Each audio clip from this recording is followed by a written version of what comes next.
32 after 6. Open my eyes that I may see your works and your ways.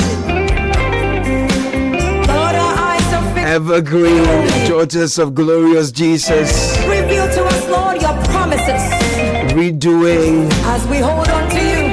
An old but golden song done in the 90s together with Sandra Boache, and we love it. Indeed, we want to know his ways and his works. Welcome to a brand new day. June 19, 2026, 33 after 6. My name is Caleb Kudah. This is 97.3 Citi FM. Great song to start your morning. We'll take you to the news review shortly. Newspapers and online. Bring you sports, we'll bring you business. Great conversations, great music as always. And we'll make you the center of our conversation. So you're always invited to join us for this interactive show. 0539 986 996. 0539 986 996. It's a rainy morning already, so if you haven't set off yet, pick your umbrellas, your raincoats, maybe your Wellington boots. Plan your routes as well, because some stretches get flooded, as you know, when it rains. Before we get into the business of the day, we start with business sense. There are two instruments successful leaders have to have. They need it by all means. Number one, you need a compass. Number two, you need a clock. You need a compass to give you direction. You need a clock to time your speed. I guess we're between the compass and the clock. The compass was first invented. It tells you that you need more direction than you need speed. By all means, you need compass and you need a clock. You need the two at all times. The compass represents your vision, your values, and your true north. Your purpose over your pace. Ethical integrity. So the compass reminds us where we are going and why we are going there. The clock simply helps us time our pace. So it represents execution, momentum, and agility. You would love it if you go to the hospital with an emergency and they attend to you with speed. But when the direction of the diagnosis is misplaced, you might end up in more trouble. So by all means, have speed. And if you are to choose direction. Better to arrive at the wrong place late than better to arrive at the right place late than to get to the wrong place early. Business Sense is brought to you by ABSA. Going green is not just about saving the planet, it can save you real money. Install solar panels and cut down your power costs. Get an electric vehicle and reduce what you spend getting around. Switch to energy efficient equipment and lower the cost of running your home or business. And the best part is, ABSA Bank can help you finance all of it. The ABSA Green Finance Loan gives you what you need to make it happen. Walk into any of our branches. Ask about the ABSA Green Finance Loan today. Say yes to a greener tomorrow. Terms and conditions apply. The story matters. ABSA. We're getting to the news review. Brought to you by Fidelity Bank. Your salary deserves better. Switch to Fidelity Bank today and enjoy amazing benefits from lower interest rates, higher loan amounts, personalized financial support, and a smile that lasts forever. It's time to switch to Fidelity Bank. Switch and smile wider. 0800 003355. FidelityBank.com. Visit our website. Socials Fidelity Bank GH. Fidelity Bank. Believe with us.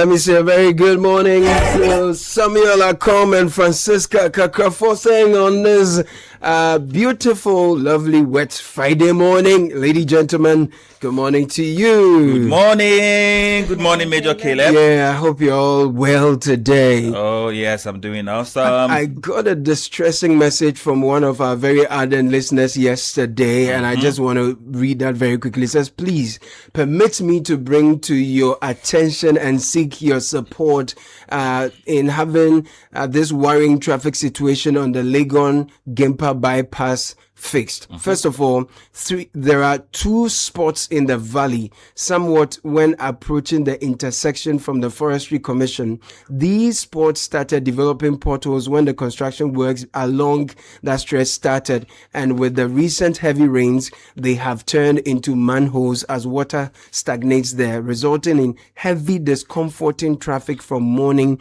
till evening. Today, as was yesterday, around 4 p.m., the traffic stretched from after Jowulu traffic light or Fiesta Royale towards the UGMC intersection, and I can't understand why they are busily constructing huge structures along the road. Little or no attention is being given. So this person is complaining about some potholes that have developed on the Legon bypass stretch, I'm sure which is causing a lot of traffic. So we'll look at that program. But let's get to the papers, and I'll start with the Daily Guide newspaper. Front page stories: jubilant lawyer dies over Ghana-Panama match. Also, which is quite related, celebrate responsibly or face arrest. That's the police to the Wasi candidate.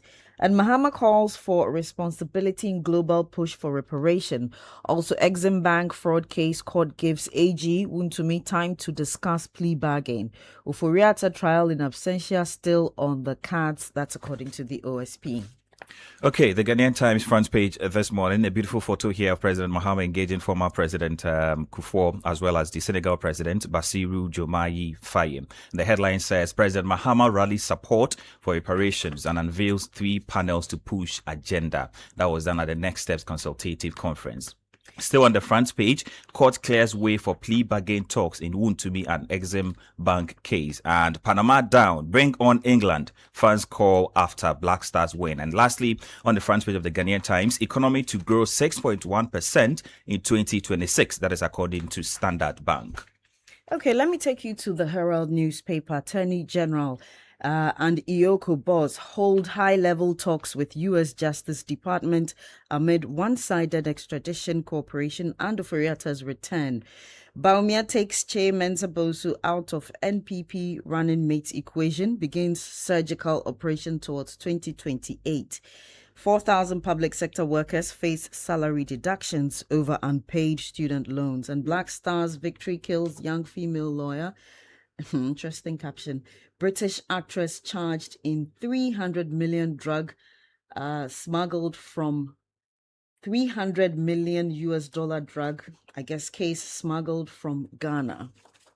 The Chronicle newspaper, Canadian High Commission bounces 1,423 applicants in World Cup visa rush. And then this one says President Mahama is the chief clearing agent. That is according to Nana Akumia. Those are the major headlines on the front page. The Inquisitor is reporting on the front page, Mpraeso MP's bold position, deal with Oforiatta, U.S. residential status means nothing. Sami James hailed over forest restoration agenda. And Teria Apiedu eyes Eastern Region NDC Vice Chair. MPA CEO inaugurates Bitumen Technical Committee. The Ghanaian publisher, Kennedy Japan threatens NPP. Details of that, page 3. And then People's Forum questions CJ social conduct. And then no fees policy cost 888.8 million Ghana cedis. That is according to the Minister for Education, Haruna Idrisu. Right. The News Center is reporting gratuity row brews tension in GAF, Ghana Armed Forces. Retiring soldiers reject tomorrow's eviction deadline over unresolved arrears. Other front page stories. Fitch cuts Ghana's 2026 growth forecast to 5%. Court gives Wuntumi Attorney General July 6 to report on 30 million Ghana cedi plea deal. NPP constituency election nominations open June 22. And 90,000 teacher deficit hits education sector. Comes with that's according to the Education Minister Haruna Idrisu. Now to the Informa newspaper, a couple of interesting headlines. Minority threatens legal action against contractor in Afari Hospital saga. And then Sediners whereabouts shrouded in secrecy as pressure mount on government. And then this one says, invoke river spirits to kill Galamseyers. EPA boss charges chiefs. And Hango Furiata, green card doesn't absolve him, NPP NP says. And then Afoko rallies NPP behind Dr. Mahmoud Baumia, analyzing Afanyo marking blues alarm over encroachment on GBC lands. Right. Okay, final newspaper for me, the headlines. This is Business and Financial Times. EcoBank shareholders approved 256% dividend surge as profits hit 3.03 billion Ghana cedis. Forms Capital Partners hack 54 to drive digital finance innovation. Street FX gap stays above 10% as BOG payments directives Gulf deal seen ease in pressure. Organic standardization takes off as GSA prepares first national certification. Move will unlock $220 billion market. Okay, let me end with the Ghanaian Point newspaper. And President Mahama calls for responsibility, not guilt, in global reparatory justice push. And then still on the front page, about 4,000 public sector workers owe student loans. That is according to the Comptroller and Accountant General. And then Ghana needs up to 90,000 more teachers, but budget allows only 7,000. Education Minister speaking on that. And lastly, I will sack anyone who comes to Jubilee House to apologize to President Mahama over Chairman Wuntumi. That is coming in from Mustafa Bande. All right, so let me take you online. Before then, I have the front page of the Daily Gist. Eurojet inflates Afari Hospital outstanding bills from $500,000 to $85 million.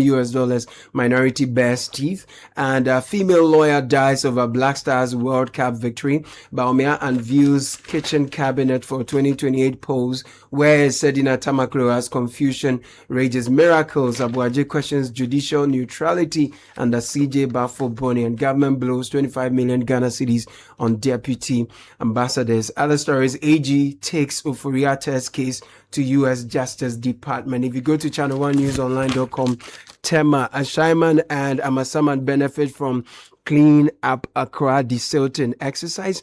NDC to name national headquarters after Rollins unveil bust on 79th birthday.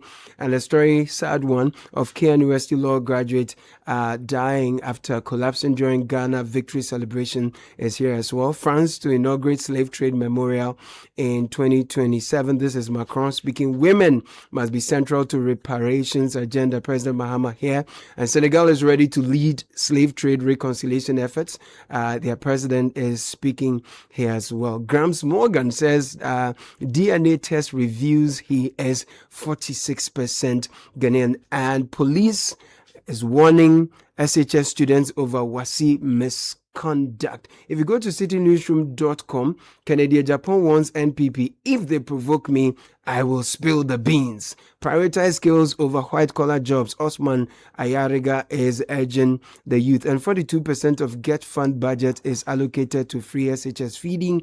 This is according to the Sector Minister Haruna Idrisu. There are more stories here, including a Akufo-Addo government invested 450 million Ghana cedis on flood control. This is Asen Subuachi. Quickly, if you go to the High Street Journal this morning, here is how much the 18 deputy ambassadors or high commissioners are costing the national pairs. They give you a breakdown. Everywhere else, it's all about tougher conversations with respect to the Strait of Hormuz. Tougher talks lie ahead after initial U.S.-Iran agreement. This is according to U.S. Vice President. Let's get into the details of what the papers are saying. Kickstart with the story about jubilant lawyer dying over Ghana-Panama match, page 3 of the Daily Guide. The story written by Joe Ewa in Kumasi reads, the legal fraternity in Kumasi, the Ashanti region, has been hit with shock following news of a female lawyer collapsing and dying shortly afterwards while celebrating Ghana's late 1-0 victory over Panama in their World Cup campaign. The deceased, who has been identified as Sarah Araba Tete, 26 years, was said to be jubilating with her friends at the Standard Hostel in Bomso after the Crunch football match on Thursday night when calamity suddenly struck as she collapsed. The female lawyer was immediately rushed to the Kwame Nkrumah University of Science and Technology KNUST hospital by her friends for treatment to help save her life, but she gave up the ghost while being attended to by medical professionals. The story says sources claim that the young lawyer had no heart-related disease, and so they suspected that she may have died from cardiac arrest due to overexcitement after the Black Stars scored late. Well, if that's not coming from a medical professional, then we may not treat that as credible. But may her soul rest in peace, and our condolences to the family. Yeah, really sad developments there. But in some other story, let me start with the court, because Wuntumi Exim Bank case, court clears way for plea bargain talks. Story page 3 of the Ghanaian Times by Malik Suleimana. The High Court in Accra on Thursday granted the Attorney General and the Ashanti Regional Chairman of the NPP, Bernard Avle, the go-ahead to negotiate a plea bargain agreement in connection with the alleged 30 million Ghana cedis Ghana Export-Import Bank fraud case. The presiding judge, Justice Halima El Alawa Abdul Basit, adjourned the case to July 6, 2026 to allow the parties time to negotiate, conclude discussions, and report back to the court. Okay.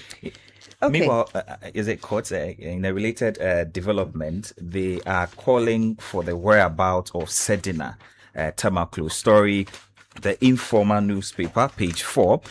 This news desk report says the whereabouts of the convicted former chief executive officer of the Microfinance and Small Loan Center, Sedina Tamaklu Ationu, remained a mystery sparking public rage. Doubts have been cast on the government's claim that she is in the custody of the Ghana Prison Service, which the service is yet to confirm or deny. Okay. The Daily Guide has an editorial on same story. Sedina under house arrest, unwell. Ellipsis. So to make an interesting read, but I'll turn my attention to page 3 that talks about Uforiata trial in absentia still on the cards of the OSP as well as the Inquisitor, with the story where the MP says deal with Uforiata. Yeah. So the Daily Guide report says the Office of the Special Prosecutor OSP has responded to suggestions that the former Finance Minister Ken Uforiata should be tried in absentia, indicating that such a move can only proceed after an accused person has been formally charged, duly notified, and refuses to appear before court. Clarifying the process for trial in absentia, the OSP, in an official explainer released yesterday, cited Article 19.3 of Ghana's 1992 Constitution, which permits a criminal trial to proceed without the accused present, only if the person either refuses to appear after being duly notified or is removed for disrupting proceedings. So they're explaining that there's a procedure for trial in absentia. But if you go to the Inquisitor, let me read the similar story from the Inquisitor. And Vice Chairperson of Parliament's Public Accounts Committee, PAC, and Member of Parliament from Praeso, Davis Ansel Poku, has called for former Finance Minister Ken Uforiata to be, quote, hanged, saying that the fact that he has been given U.S. green card does not absolve him from any criminal charges proffered against him in Ghana. The MP suggested that even if the former finance minister decides not to come to Ghana to answer for his stewardship, then he must be tried in absentia, since the laws of the country make provision for that. And that process is explained in the Daily Guide. Okay, Very well. Now to a matter that has been trending for the past few days with regards to the Afari Hospital saga. Now the minority is threatening legal action against the contractor. Newsdesk report, page 2 of the Informer. The ranking member on Parliament Health Committee and the Member of Parliament for Ifidiase Asokori, Dr. Nana Ayu Efriye, has vowed to initiate legal action against the contractor handling the Afari Military Hospital project, accusing the firm of contractual irregularities and attempt to inflate the cost of the project at the expense of the Ghanaian taxpayer. The outspoken legislator said he was prepared to expose what he described as questionable practices surrounding the execution of the multi-million-dollar project, insisting that the era of shielding contractors behind partisan politics must come to an end. That's interesting. Okay. I'm staying with the Inquisitor, and story here is Sami Jemfi hailed over forest restoration agenda. Environmental advocates are commending Gold Board Chief Executive Officer Sami Jemfi for launching an ambitious initiative to reclaim degraded portions of the Tano Nimri Forest Reserve in the Ahafu region. The project, one of the largest forest restoration efforts in recent years, follows a landmark partnership between the Ghana Gold Board, the Ghana Armed Forces, and the Forestry Commission, backed by a 36 million Ghana cedi investment. The intervention will rehabilitate approximately 50 hectares of land damaged by illegal mining through land reshaping ecosystem restoration and the replanting of indigenous tree species, from devastation to recovery. And it's a long story, goes in there, and I hope that this investment will be securely protected. Emphasis, and interesting to know that the Ghana Armed Forces is part of this. Okay, so while some restoration efforts are being made, some persons are also calling for the invocation of river spirits to kill Galamsey. Story page 3 of the Informer. EPA boss charges chiefs. News Desk report: the Environmental Protection Agency (EPA) in Takwa has called on traditional leaders to invoke customary taboos and spiritual sanctions against illegal miners, arguing that cultural beliefs could become a powerful weapon in escalating the fight against Galamsey. Now, the regional director of the EPA in Takwa, Derek Ashialogo, made the appeal in an interview with the media, expressing concern over the growing boldness of illegal miners, many of whom he said are heavily armed and pose a serious threat to law enforcement officers. Okay, let me take you to Daily Justice. But I kind of back that call, in as much as it sounds trivial. You know, the invocation of Antwa and whoever, can be useful in fighting Galamsey. Well, especially because we understand they should also play a role. They should be shaking the ground. Maybe the chemicals are too strong. The mercury and cyanide is, it's a silence. It's the AG takes Oforiatta's case to U.S. Justice Department. Issa Olegbo is writing that fresh indications of deepening law enforcement cooperation between Ghana and the United States have emerged following a high-level meeting between the Attorney General and the Minister for Justice, Dr. Dominic Ayine, officials of the United States Department of Justice, and representatives of key Ghanaian security agencies. The meeting, which has attracted significant public attention after photographs surfaced online showing the participants together, comes at a time when two high-profile extradition matters involving former Finance Minister Ken Oforiatta and Frederick Kumi, popularly known as Abutrika, remain active between the two countries. So we'll keep an eye on that and see what becomes of that. But Baumia unveils kitchen cabinet for 2028 polls. The presidential candidate of the New Patriotic Party for the 2028 general elections, Dr. Mahmoud Baumia, has announced a series of strategic political appointments aimed at strengthening his office and building a formidable political machine ahead of the next national election. The appointments, which bring together some of the most experienced political figures, strategists, communicators, policy experts, and campaign operatives within the MPP, are being viewed as a major step in his efforts to repositioning the party following his defeat in the previous general election. So we wish them well, see how that goes. Certainly. And on my drive here, it's raining in some parts or at some portions of the road. But the rains in this part comes with floods. And let me bring you two unfortunate stories. Flood related, 2 dead, farmlands destroyed as floods ravage K2 North. And also 2 dead as torrential rains submerged Summer Boy. Wow. I'll start with the first one. And 2 people have died. Several properties have been destroyed and vast hectares of farmland submerged following severe flooding that has affected communities in the K2 North municipality. Wow. Eric Edemagbana, the Member of Parliament for K2 North, confirmed the incident in a statement issued on Wednesday after he and Reverend Martin Amenaki, The municipal chief executive toured affected communities over the past 2 days to assess the extent of the damage and interact with residents. To the Samraboy story, residents of Samraboy in the Amenfi West municipality of the Western region have been left stranded after torrential rainfall caused severe flooding, submerging large parts of the community. The overflow of the Samra River has forced water into homes, leaving families displaced and struggling to salvage their belongings. Residents say the situation remains dire as the river continues to rise, with water still entering homes. The flooding has so far claimed 2 lives, a 17-year-old and a child who is 1 year, 6 months, according to community members. They are appealing for urgent support from authorities, including evacuation assistance, relief items, and measures to prevent recurrence of the flooding. And it's sad. We're hoping that after June 3rd, this was what, 2015, we won't be reading such stories of simple rains resulting in floods and taking lives. Property destroyed. In the meantime, in Tema, Ashaman, and Amasaman, these communities have benefited from the Clean Up Accra desilting exercise. The Clean Up Accra initiative on Thursday, June 18, intensified its sanitation and desilting operations across the Greater Accra region with activities carried out in Tema, Ashaman, and Amasaman as part of efforts to improve drainage systems and reduce flooding.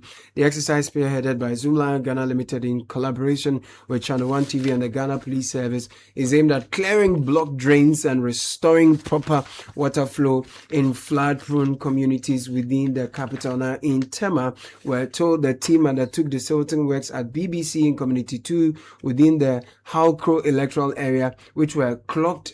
They had clogged drains, and all that was cleared to improve the conditions and enhance drainage efficiency. Caleb, let me just quickly, I brought you the 2 flood-related stories from the news center. I want to pick one more story from the news center. 90,000 teacher deficit hits education sector. That's according to the minister. Ghana's education sector is grappling with a significant teacher shortage, with the Ministry of Education estimating that between 50,000 and 90,000 additional teachers are needed to adequately staff schools across the country, even as thousands of trained teachers remain unemployed. And that's a paradox.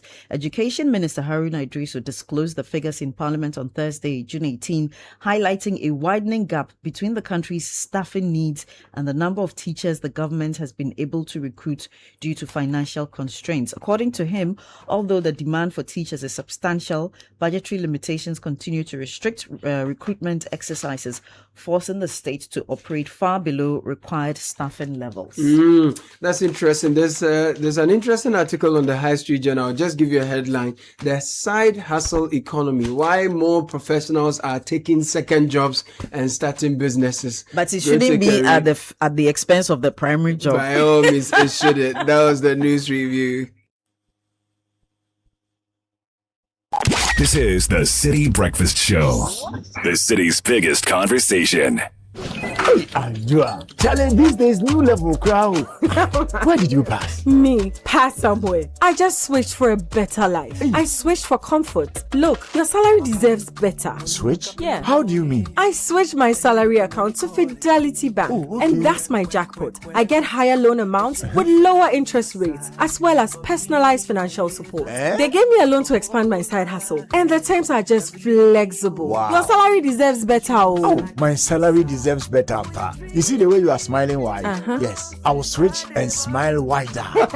Your salary deserves better. Switch to Fidelity Bank today and enjoy lower interest rate, car and home loan, personalized financial support, and a smile that lasts. Switch and smile wider. Fidelity Bank. Believe with us. If I believe with us, Fidelity.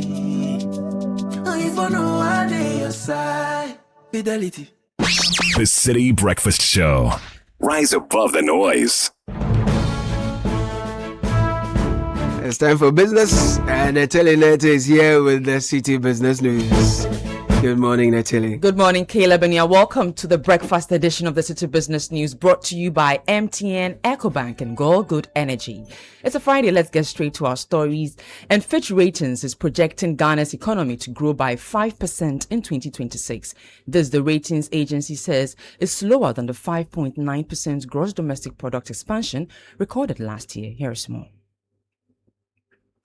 The UK-based ratings agency says the outlook is being shaped by geopolitical tensions linked to the Middle East, even as recent signals of de-escalation in US and Iran relations begin to calm global energy markets. It notes that sub-Saharan African economies are facing this external shock from a relatively stronger position compared to the 2022 Russia-Ukraine crisis, supported by improved monetary, fiscal, and macroeconomic fundamentals. However, Fitch warns that the evolving conflict could still test the region's resilience through higher energy import costs, potential shortages of refined petroleum products and fertilizers, rising domestic inflation, and increased fiscal pressure as governments respond to cushioning measures. The report adds that while inflation is edging higher across parts of the region, it remains broadly contained due to more stable exchange rates. Central banks are expected to remain responsive, supported by positive real interest rates in many countries. External positions are also stronger than in 2022, with narrow current account deficit, healthier foreign reserves, covering at least 3 months of external payments, and improved exchange rate flexibility. Fitch further notes that although revenue mobilization efforts and subsidy reforms have strengthened public finances since 2022, fiscal space remains constrained by political and social pressures. Most government measures to absorb energy price shocks remain temporary and limited in scale. That report was filed by Emmanuel Opon. Now, the Bank of Ghana absorbed 10 billion Ghana cedis from the banking system through its latest short-term securities auction, underscoring the central bank's continued efforts to manage liquidity and safeguard monetary stability. Latest results from the BOG noted that the weighted average discount rate settled at 10.45%, while the weighted average rate stood at 10.5%. Bid rates submitted by participating banks ranged from 10.4% to 10.46% on the discounted rate side, with all accepted bids allotted in full. The transaction highlights the BOG's continued reliance on short-term securities as a key monetary policy tool to absorb excess liquidity from the financial system. Unlike the Government of Ghana Treasury bills, which are issued to finance government operations, BOG bills are designed primarily for liquidity management. They enable the central bank to influence short-term interest rates, regulate money supply conditions, and support broader objectives such as price and exchange rate stability. Now, the Development Bank Ghana says is deploying digital platforms to make it easier for women-owned businesses to apply for financing and access information on its loan facilities. Speaking at the bank's 5th anniversary media launch, CEO Professor Randolph Nsombala says the bank is intentionally supporting women entrepreneurs, stressing that investments in women-led businesses create a stronger social and economic impact. In terms of our pricing structure, our view of things is that the multiplier effect of an investment in a woman-led or woman-owned business is slightly higher than it will be for a typical other business, mainly because of the dependencies on women that go beyond the nuclear family, etc., etc. So some level of economic empowerment of women translates a lot more on the inclusion metrics than it would do for men. So the rates have some level of concessional element due to our perception of the impact. The other thing is that you need to make the mechanisms easier and more comfortable for them. And one of the things we are doing is the deployment of digital rails that allow women to easily apply for our facilities and have access to information. That was the CEO of the Development Bank Ghana, Professor Randolph Nsombala. And now on the interbank market, the dollar is going for 11 cedis, 18 pesos, the pound for 14 cedis, 98 pesos, and the euro for 12 cedis, 96 pesos. And that's it for the breakfast edition of the City Business News, brought to you by MTN, EcoBank, and Gold Good Energy. I am Neteli Neti Ajawu. Have a good business day.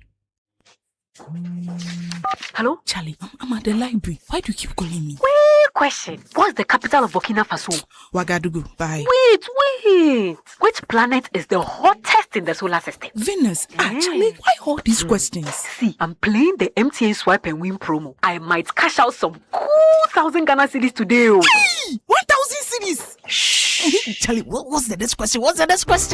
Join the MTN Swipe and Win promo today. Answer trivia, earn points, and stand a chance to win 1,000 Ghana cedis every day. Weekly cash of 1,000, 2,000, or 3,000 Ghana cedis. A brand new Hyundai Texan in the first 3 months, and the ultimate grand prize of 500,000 Ghana cedis. Recharge your account to qualify for the daily draws. To join, visit swipeandwinpromo.mtn.com.gh. Download the My MTN app or dial *5030#. This promo is regulated by the NLA on the Caritas Lottery platform. TNCs apply.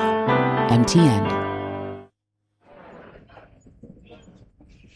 Your attention, please.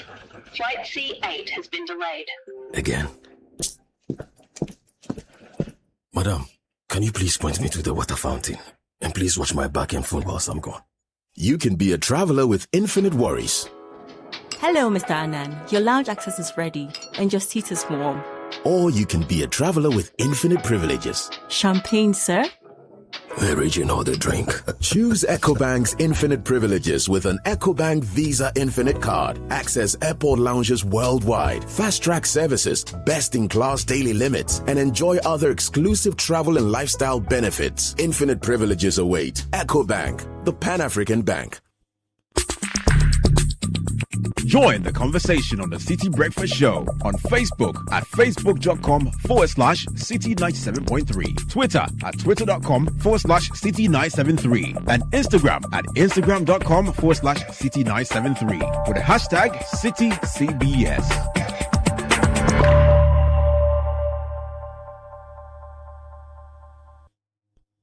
This is the Citi Breakfast Show, the city's biggest conversation. Unleashing the power of relevant radio. This is Citi 97.3. L to the L to the L to the L. Hey. La la la. So 7:08, Netele Nete just went by with the breakfast edition of the City Business News. Grateful to MTN, EcoBank, and Guel for supporting us, bring you that session. If you're looking for quality fuel that gives your engine smooth performance, don't look any further. Go Super SPs of premium quality. Gives you the correct choice when buying regular fuel. Is fortified with a special additive that gives longevity to your engine, makes your engine perform to the max, using minimal fuel that takes you further. So as you journey the road, look out for Gold stations and fuel up your vehicle with quality you can trust. Gold Super XP, Gold Good Energy. Do you know how money really moves in Ghana? Well, at EcoBank, we know it doesn't just move on payday, but every day, connecting you to the people who matter most. EcoBank provides one seamless banking experience across 34 African countries. Our digital platforms instantly connect people, businesses, and opportunities across the entire continent. So pay bills, transfer funds, and manage your finances anytime, anywhere. Just download the EcoBank mobile app, dial *70# or use EcoBank online and our nationwide ATMs. EcoBank is the Pan-African Bank. And you know, sometimes big moments begin with very small things. A call to someone you love, a moment to help family, a bundle to grow your business. Very, very small things though. Now, what if those little moves could lead to something much bigger? Think about it. MTN at 30 promo is making every call, text, browse, Momo transaction, home fiber connection, and activity on the My MTN app and you points towards amazing rewards, like winning one of 9 brand new Toyota Land Cruiser Prados. So share in over 10 million Ghana Cedi in cash prizes or enjoy unforgettable experiences made just for you. Every move counts, so just dial *530#, open my MTN app, join the MTN at 30 promo now. MTN at 30, make every move count. If you're ready to power up your finances and unlock your path to financial freedom, the Lesheho Fixed Deposit Solution is tailored just for you. With Lesheho's Fixed Deposit Solution, you're making your money work for you. So join the investment revolution with our Fixed Deposit Solution and take charge of your financial future. Call us now, 0302 208-333. Invest wisely, invest with Lesheho. Lesheho, let's improve life. And throughout the month of June, our focus is on business. So we are doing the Citi Business Festival. We've brought you roundtables, discussions that on areas that matter. And we've had the on-air series as well. This week, we brought you conversations on investment, treasury bills, bonds, stocks, and funds, among other things. We'll put all of them together for you on Business Festival so that if you missed it, we'll give you highlights. And if you jump onto our podcast, you can get them all and feed yourself with the knowledge that matters to thrive in the marketplace. So just before we bring you the highlight of this week's on-air series, Henley & Partners, global leader, residence and citizenship planning. They help investors and their families secure alternative residence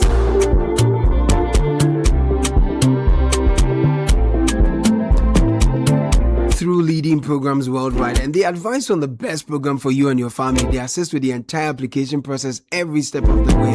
So if you are seeking alternative residence and citizenship, talk to us. If you're looking for popular options, these for Ghanaians in particular, these include Caribbean citizenship programs. I'm talking about Antigua and Barbuda, Grenada, St. Kitts and Nevis, as well as residence by investment programs in Greece, Portugal, Malta, UAE, UK, Canada, the US, you name it, and we are right there. Come to us for all our services. 0206 042101. Email us ghana@henleyglobal.com. Visit our offices at the Galleria at Kempinski Gold Coast City Hotel for free consultation. Jump onto our website henleyglobal.com and find out more.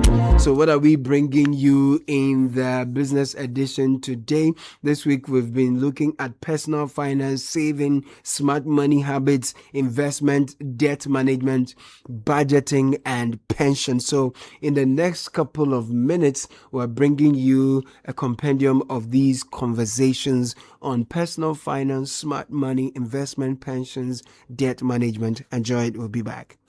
This is the Citi Breakfast Show, the city's biggest conversation.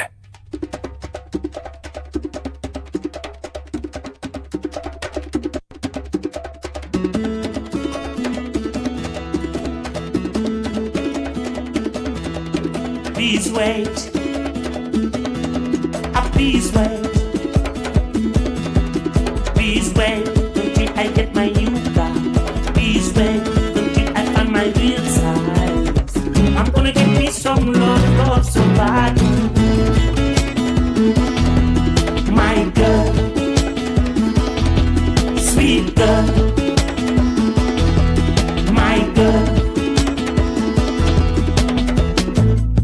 I can see all your joy. Hello and welcome. I am Samuel Attah-Mensah, bringing you a wrap of this week's on-air series of the Citi Business Festival on the Citi Business Edition. This week, we focused on an important conversation: personal finance, savings and wealth building, exploring how individuals and households can take control of their finances, build financial resilience, and create long-term wealth. We started the week with Financial Literacy 101, looking at the fundamentals: budgeting, saving, and developing smart money habit. If you have ever wondered how to manage your income better, plan your expenses, and build a stronger financial foundation, then this conversation was for you. Here are some key insights from the head of citizenship at Absa Bank, Priscilla Yeboah. A budget is simply you planning your money. Right. Yes. before your money plans you, because anything you don't plan will definitely overrun you actually. So budgeting is basically you planning your money before it plans you. It is not a restriction. It's actually you just have to be intentional about how you get your resources, how you use them, how the money comes, and how you spend them. Practically, that is it. Amazing. Budgeting is planning your money before it plans you. How did you conclude on this one? It's interesting, isn't it? Because most Ghanaians, we earn consistently, but we spend inconsistently. We imagine the salary comes into the account on the 28th of the month. By 5th, the account feels like a punishment because it's not enough. It's been wiped off completely within that short period. That is how most Ghanaians live. And that is what budgeting actually cures for individuals. For small businesses like the like the provision seller, the Uber driver, having a budget actually helps you to stop surviving and grow. So if you're a small business owner and you want to grow your business or you want to grow as a person, budgets will help you grow. If you don't have a budget, you are only surviving. It comes, you live on it, you move on. But you are going nowhere, actually. I really like the perspective to which you bring to this particular conversation. A lot of Ghanaians, you say, earn consistently, but they spend inconsistently. We all do, don't you? Including you and I. Yeah, seriously, we all do. Is it because we have difficulty in separating our needs from our wants? Definitely, of course. Of course. Because of marketing, a lot of marketing activities these days, even the difference between your needs and your wants is blurred. So you see most of the things, you think it is a need, but at the end of the day, it is a want, not a need. It's just a want. But this is happening to almost everybody because now marketing activities is intensive. You go on social media, you see a lot of marketing activities, and they make it feel as if you need it to survive. Whereas it's not a need, it's just a want. I've heard a lot of people talk about the 50-30% rule. So 50% of your income going into your needs, 30% into your want, and then the remaining 20% to savings or even investments. From what you have gathered in the industry, with all this experience that you have in terms of financial literacy, inclusion for businesses and even entrepreneurs, do you think this strategy is an ideal way for people to manage their finances, budget, and even save? It is very important, but it is not the basic. Okay. The first thing I think everyone has to try and do strategically and intentionally is finding ways to just separate the needs from the wants. You need to intentionally separate your needs from the wants. And this can be done using the strategy you just spoke about, 50-30-20. Where your 50% is what you used on your needs. You can decide to use your 30% on your wants. That's maybe the fashion, the lifestyle things, and then the 20% on your savings. This only helps you to sustain your savings. That is why I said it is important, but it is not the basic. Yes, because if you do that, you are only sustaining your savings. You can't grow wealth.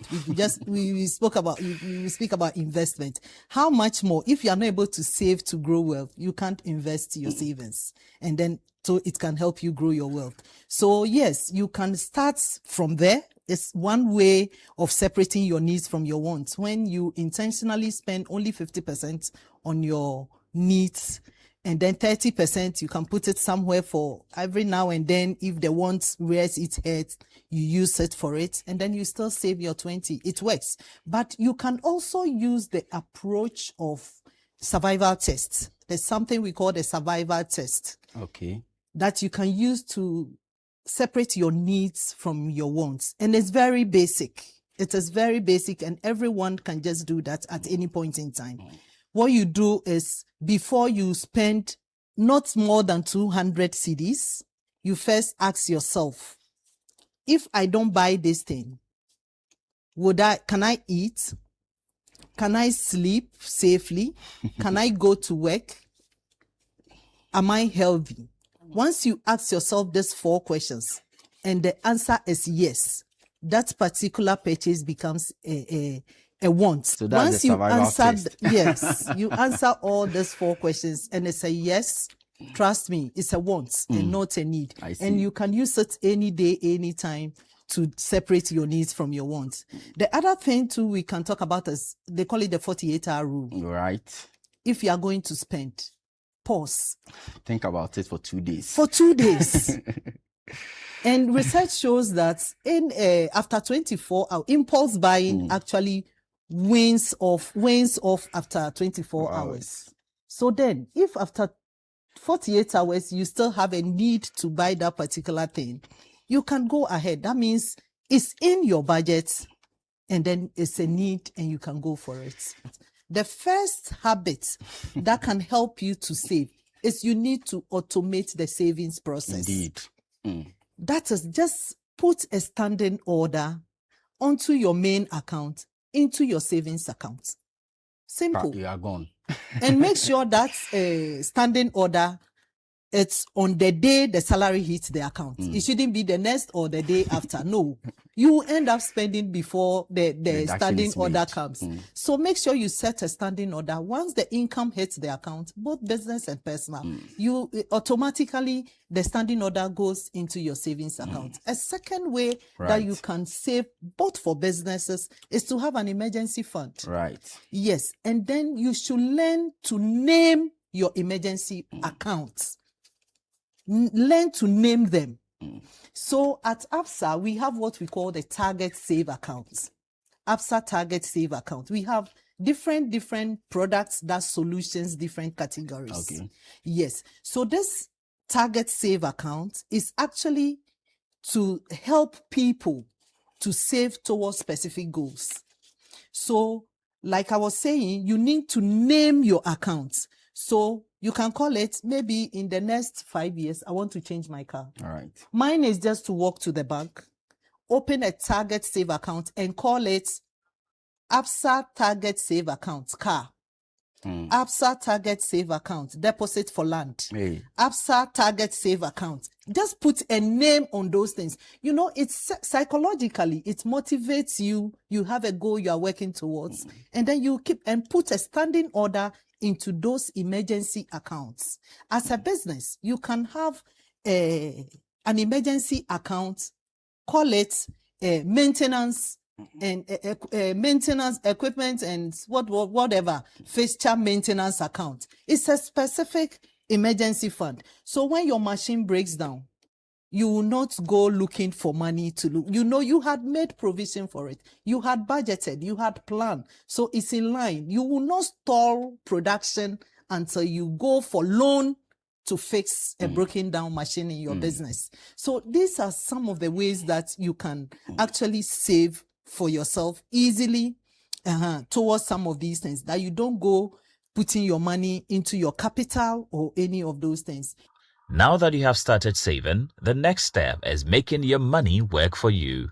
Our next conversation focuses on investing, understanding the different asset classes, choosing the right investment instrument, and knowing the risk involved before making financial decisions. For this discussion, we were joined by Samuel Freitas, Senior Dealer at Global Financial Market, ABSA Bank. Investment, on the other hand, is making sure that the money that you've put away is being put to work to generate some form of return so that you'll be able to cover a financial goal, a future financial goal. So those are the two distinctions between savings. One has returns, the other doesn't have. Not necessarily. I mean, some savings account could return you something, but you know, I can tell you that majority of them will not give you something that will cover inflation, which is obviously one of the key reasons why people invest. Okay, I like the distinction you've brought to the conversation. So I want us to get practical right from the outset. For somebody who has not invested before or who is new to investment, what would you say is the best investment option for that particular person? making it the safest starting point. Yeah. So for a start, I typically, advise that you start with maybe treasury bill and then what we call the money market funds, right? You have to start where the risk is the lowest and perhaps, the lessons are cheaper, right? So for treasury bill is typically backed by government. In Ghana, most treasury bill is backed, even though we have some corporates that have issued short-term durations, but treasury bill is backed and bonds are backed by government. And your return is known even from the onset. It's liquid. If I say it's liquid, any other bank can buy your treasury bill if you're looking for the money back. And then the other option, which is the money market fund, is also run by the investment houses, right? Where they pool money together and then invest it in various assets. The advantage there too is that it's professionally managed. So you're able to, the work that you ordinarily have to go to school to do, a professional will do it for you for a very small fee. I see. Yeah. So do I take it as you first have to save before you go in for investment? Or when I get money, I can just go in for investment? Is there a threshold that maybe I should be saving to this particular level before I go and invest? Or any amount of money that I have, investment should be the first port of call? Yeah, I mean, it could be your own strategy, right?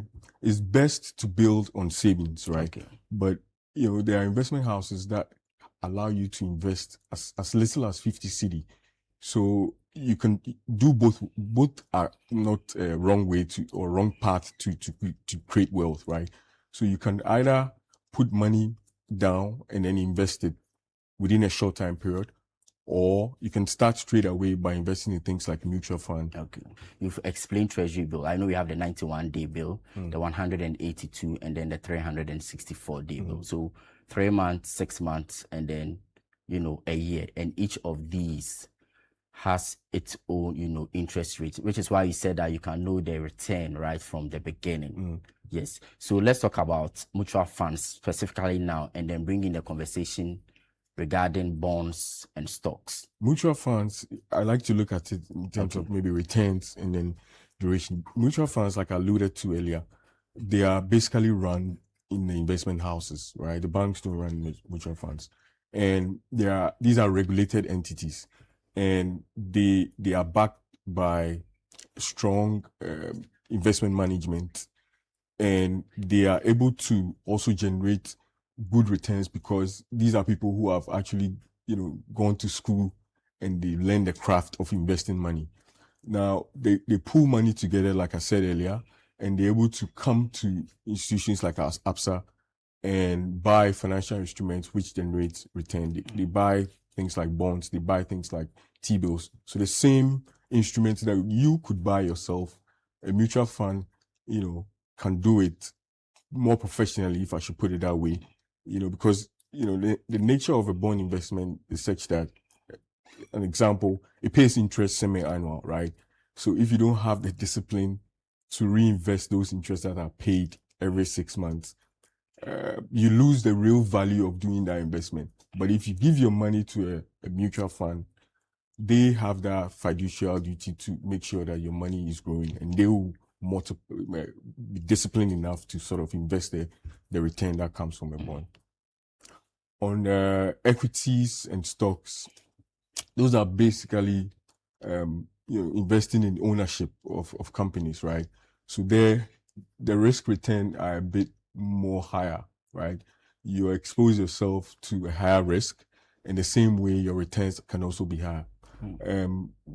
Typically, the advice is to take the listed companies, right? You find them on the Ghana Stock Exchange. These days, we've seen a very strong interest there, and it's quite a good thing for the market. So what are the common misconceptions people have when it comes to savings and investments?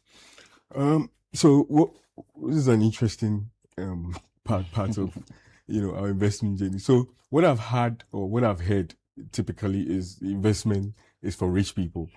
Why isn't it? I mean, so the idea of investment or investing is to fulfill a financial need, right? If your salary is 2,000 cedi and you have a future need and you can put 5 CD down every day and invest it later, that's what you have. And I believe that that's what you should do. So the entry point for investment is unlimited. It doesn't have a cap, which is only, meant for rich people. So I mostly advise people that the key thing is to start early.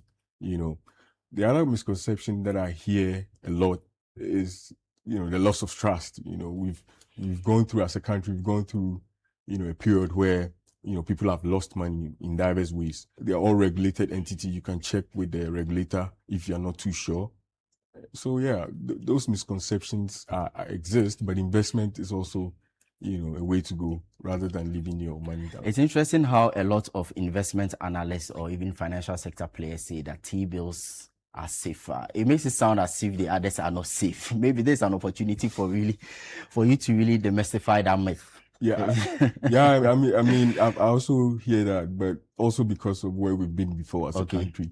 But I think T-bills, due to their nature, right, in terms of duration risk, they are easily managed, right? And in my lifetime, I've not heard that there's a default on a treasury bill, a government treasury bill. It's quite safer than.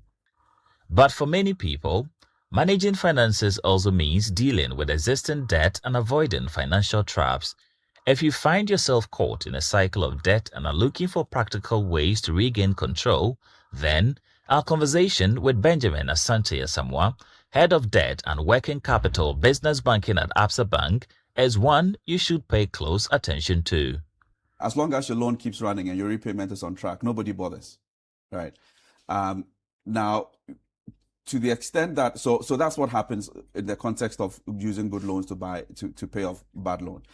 In essence, you continually engage multiple lenders. You get money, you use it to pay off a loan that you are technically cash flow deficient and unable to pay. And then you just borrow from, in local parlance, you say borrow from Paul. Robbing Peter to pay Paul. So as long as you keep doing that, it's fine. When the music stops, when one day one lender says, you know what, I think I'm not too comfortable with the flow. I want you to pay me back. At that point in time, your bad loan begins to struggle because you can't pay. Then your good loan begins to struggle because you equally never had the capacity to pay it. And then the whole So borrowing thing falls off. solely to use to pay another debt is not advisable in the long term. It's not sustainable. It shouldn't be, actually. Sustainably, you should. When you borrow, it means that you have a certain sense of the cash flows facing that debt. So if something goes wrong and that source is blocked and you have to take money from another financing to pay, that's the beginning of a big problem you have. But there's such a thing as restructuring of debt. Yes, there is. What does that mean? So things don't always pan out the way you expect it to be.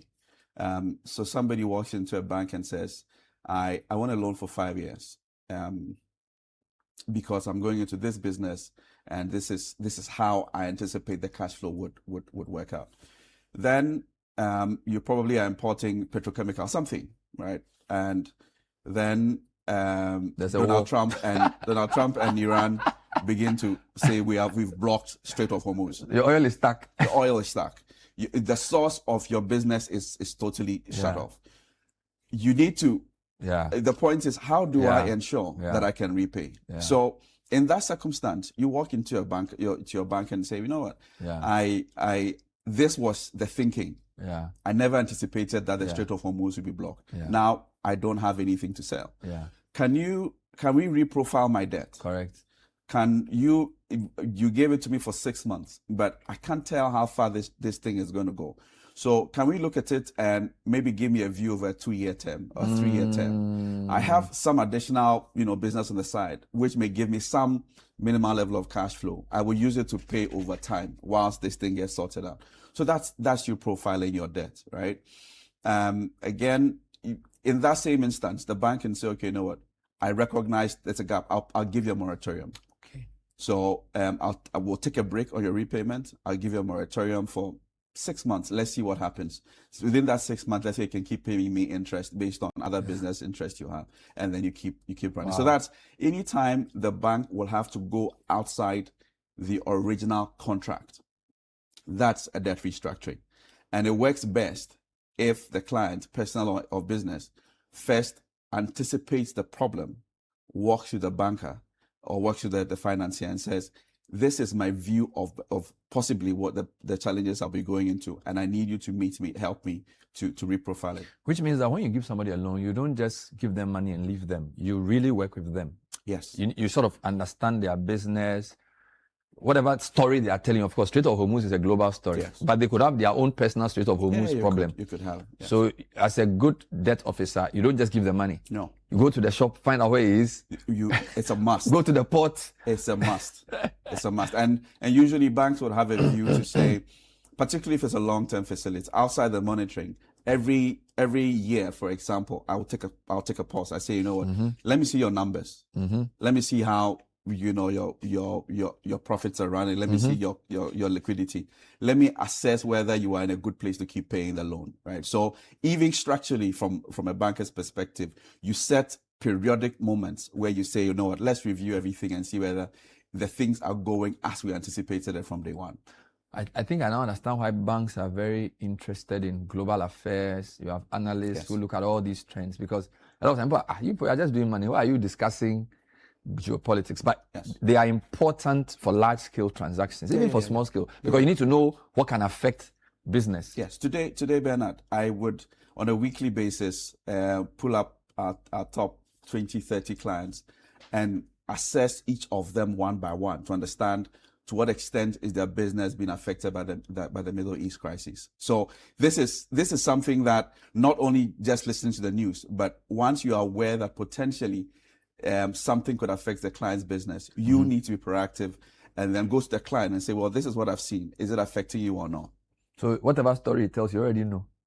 You're not going to tell a quick story. You already know. You anticipate it. You just want him to tell you whether that's it or not. And we wrapped up the week with a conversation on pensions and retirement planning. How do we prepare for the future? How can individuals build wealth that extends beyond themselves and create opportunities for the next generation? We were joined by Eugene Binkran, General Manager at Petra Trust, who shared practical insight on building generational wealth and planning for retirement. Your retirement savings is actually part of your larger financial plan. Wealth creation, as you spoke about. In finance, you start from the most risky position and you work your way back. The reason why you have pensions as a law is because the most risky part of an individual's life is when they cannot earn income, which is retirement. And so government has put in a law to say we want to secure that for everybody because that is social protection. We can make a lot of mistakes at a place where we don't have money. So I think you start from anytime you earn money, pay your future self first, because you know one thing is certain. There will be a day that you will not be able to work the way you're working to earn the way you are earning. That it is not an if, it is a when. It's going to happen. And so when you earn 100 cedis, decide that I'm going to pay my future self 20 Ghana cedis before every other thing happens. But what we typically do is, I have 100 cedis, let me sort out my phone, let me sort out this. If I have something left, I'll put it in savings. And you realize that the 100 cedis is finished. And it's okay, when I get the next 100 cedis, I'll try and make some savings. And then it sort of continues. Some people are able to discipline and save a little bit, and then something happens. There's a family funeral of mine. Uncle is dead, we are supposed to contribute 5,000 cedis. And then they go and take that their savings and then come and contribute because they want to honor their uncle, which is good, which is fine. Unfortunately, you are actually withdrawing from your future self to be able to meet a current need. And when that future self happens, you have nothing to save. So my advice, there are two people. Those who are working in the formal sector, be very active. Make sure you know where your pensions are going, how your funds are doing. If you can enhance it, take full advantage of your 35% and make sure that you are paying your future self. Those who are in the informal sector, you are on your own. Yours is actually more critical than anybody else. There's no law that comes to chase you. In fact, we do have the law, but it's difficult to enforce in the informal sector. But now the onus is on you. And so when you do your own work and you earn money, make sure you pay your future self first. Set up a personal pension account. You can download the Achieve app on Petra. on Petra Online and set up your account and then make payments either through Momo or bank transfers. Speak to somebody. Just make sure that you have an investment vehicle, which is pension track like Savings Booster, which we have at Petra, and make sure you pay yourself first. But what's the ideal situation? Do I save and say that, okay, this lump sum that I have, it covers everything. So when I want to go on retirement, I go and take something from it. Or I save for other things and then save differently for my pensions. Yeah. 1. 2, what is the ideal age for anyone working? Do I say the moment I start working, I need to prepare for my pension, or I should wait? Let me say, go 5 years, 10 years in my working life before I start preparing for my Absolutely for my pensions. Then we'll talk about how to rope in the informal sector players. Understood. As well as what you people have on board at Petra. Understood. So, I mean, for things like Tier 2, which is essentially an investment in the pensions industry, you have to start day one. Okay. Because essentially it's what you put in that it is invested in. So the very first day I receive my employment letter, I need to make that provision. You need to make that provision. Go into it and ask, how can I enhance myself? Because just to answer the first question that you asked, you don't save a bulk and then go and tap in for everything. That's where the discipline and the problem lies. So you have your pension fund, which is your retirement savings. After that, you need to build yourself what we call a reserve fund or an emergency fund. That is what, about 6 months, depending on the industry you find yourself, 6 months salary that you say, apart from my pensions, I've been able to save at least 6 months. And all this, if you look at it, is coming from the risk position. So I'm working today. What if I'm not working today? Either I get sacked from my employment or my business collapse or I get sick permanently. So you have your retirement savings, then you have what you call your emergency fund. From there, you start building generational wealth. What do I do? Assets that I'm beginning to build for the next term. So you find a lot of us make financial mistakes, which that's what I call them. So if you don't have an emergency fund, you don't have savings, and then you go and buy a land to build because you don't want to pay rent to your landlord. Real estate is very difficult to liquidate. And so when you find yourself in trouble and you don't have any savings, you are forcing to sell your land, or you couldn't complete your building and you are still paying rent. So a lot of us, you realize that these sound decisions, if taken with care, would end to a very bright financial future. But when you make a mistake in taking these decisions, it puts you in a very, very difficult position. So for formal sectors, from the day you start work, take an active interest in your pensions. Make sure that you are clear on what you are putting in your pensions and how you can enhance that. From there, you start building your emergency fund, which is a savings, investment, treasury bills, or whatever it is. Make sure that at least you have 6 months of salary saved in some investment to somewhere that tomorrow, if something happens and you're not here, you can survive for the next 6 months whilst you find another job. But you know, the informal workers, SNIT also covers them, right? It is supposed to cover them, unfortunately.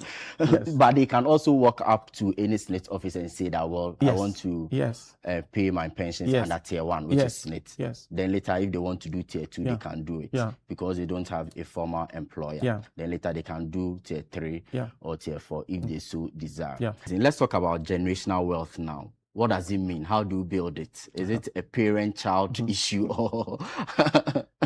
Good question. Something that I'm very, very passionate about because I see that a lot of our shortfalls as a people is because we don't plan ahead. And the idea of generational wealth is just to think a little bit beyond you.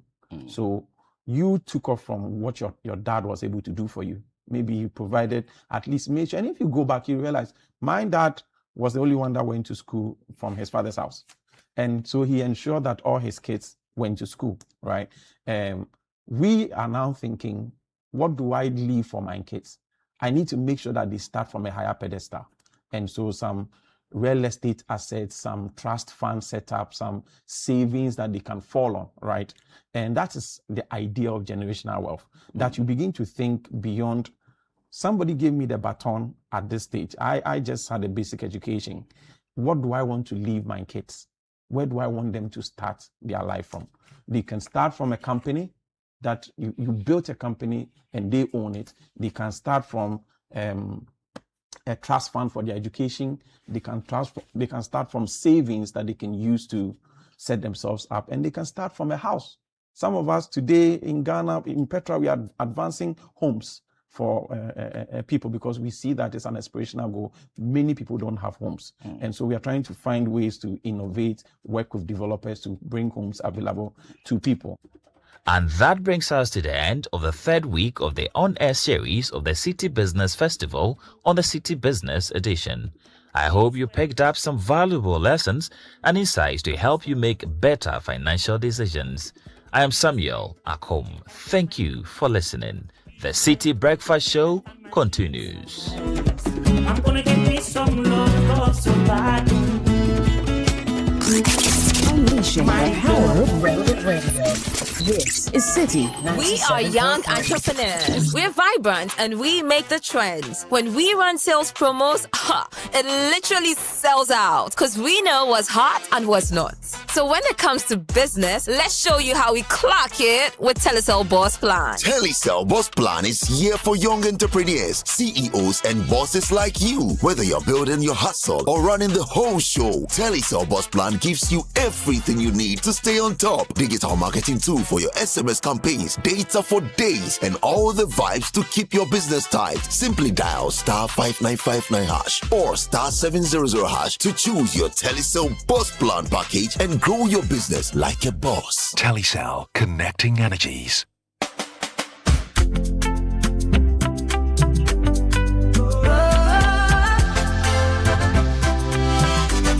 From the heart of Africa we stand, building dreams across the land. Every step we do your side, helping you rise, taking you higher.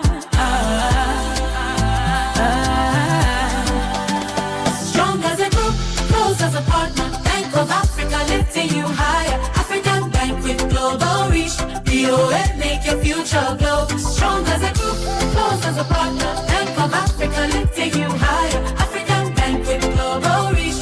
BOA make your future glow. BOA, we go there for you night and day. Strong as a group, close as a partner. Bank of Africa lifting you higher. Every day, I wake up and realize that my child's day depends on the choices I make. The clothes she wears, the water she drinks, and the food I select make all the difference. I do all this with love. Cerelac gives you more ways to show love to your child. The Cerelac wheat you have trusted for years now has a no refined sugar variant. Both made with equal care and love. Because when it comes to your children, every choice matters. Cerelac. More choice, same trusted nourishment. This advert is FDA approved. Every woman deserves hair that looks and feels amazing. It starts with the right product. BO16. After relaxing, your hair needs serious care. BO16 neutralizing shampoo removes all those relaxer residues and restores your hair's natural balance. Itchy scalp, dandruff wahala, BO16 treatment shampoo will rescue you. Leaves your hair absolutely divine. BO16 detangling conditioner. No more painful tagging and breakage. See how smoothly the comb runs through. Now you know my secret. BO16, express yourself. This advert is FDA approved. The GC brand. It's all about you. Hey, my screen. Charlie, I just bought this thing. Relax. We get Samsung Care Plus. Or, what's that? Charlie, Samsung Care Plus covers accidental screen damage like yours. One small repair fee and your phone is sorted. Hey, for real? Even my Galaxy S25. S25, A series, Z Flip, Z Fold, all covered. But you have to register within 30 days of buying. Did you? I bought it like last week. Go register now. Make you no waste time. Samsung Care Plus. Protect your Samsung Galaxy phone today. Register within 30 days of purchase. Visit samsung.com/Africa or your nearest Samsung dealer. Terms and conditions apply. Madam, give me fufu and light soup, please. Do you have beef? Yes, please. Give me. Do you have salmon? Yes. Give me. Do you have tilapia? We we have. When your money starts to work for you, there will be signs. Invest with EDC today. How many? Just keep going until I say stop. Find out about EDC's investment products and start today. Financial independence is possible with EDC. For further assistance, call 0326 34165. Accra to a new way of flying. ValueJet is now in Ghana, connecting you from Lagos to Accra, from Accra to the beautiful city of Banjul and back again. Whether it's business in Lagos, holiday in Banjul, or coming home to family here in Accra, we're bringing West Africa closer, one flight at a time. Reliability you can trust, fares you will love, and a welcome that feels like home. Book your journey now at flyvaluejet.com or call us on 054-116-7474. Value Jet. Wings for everyone.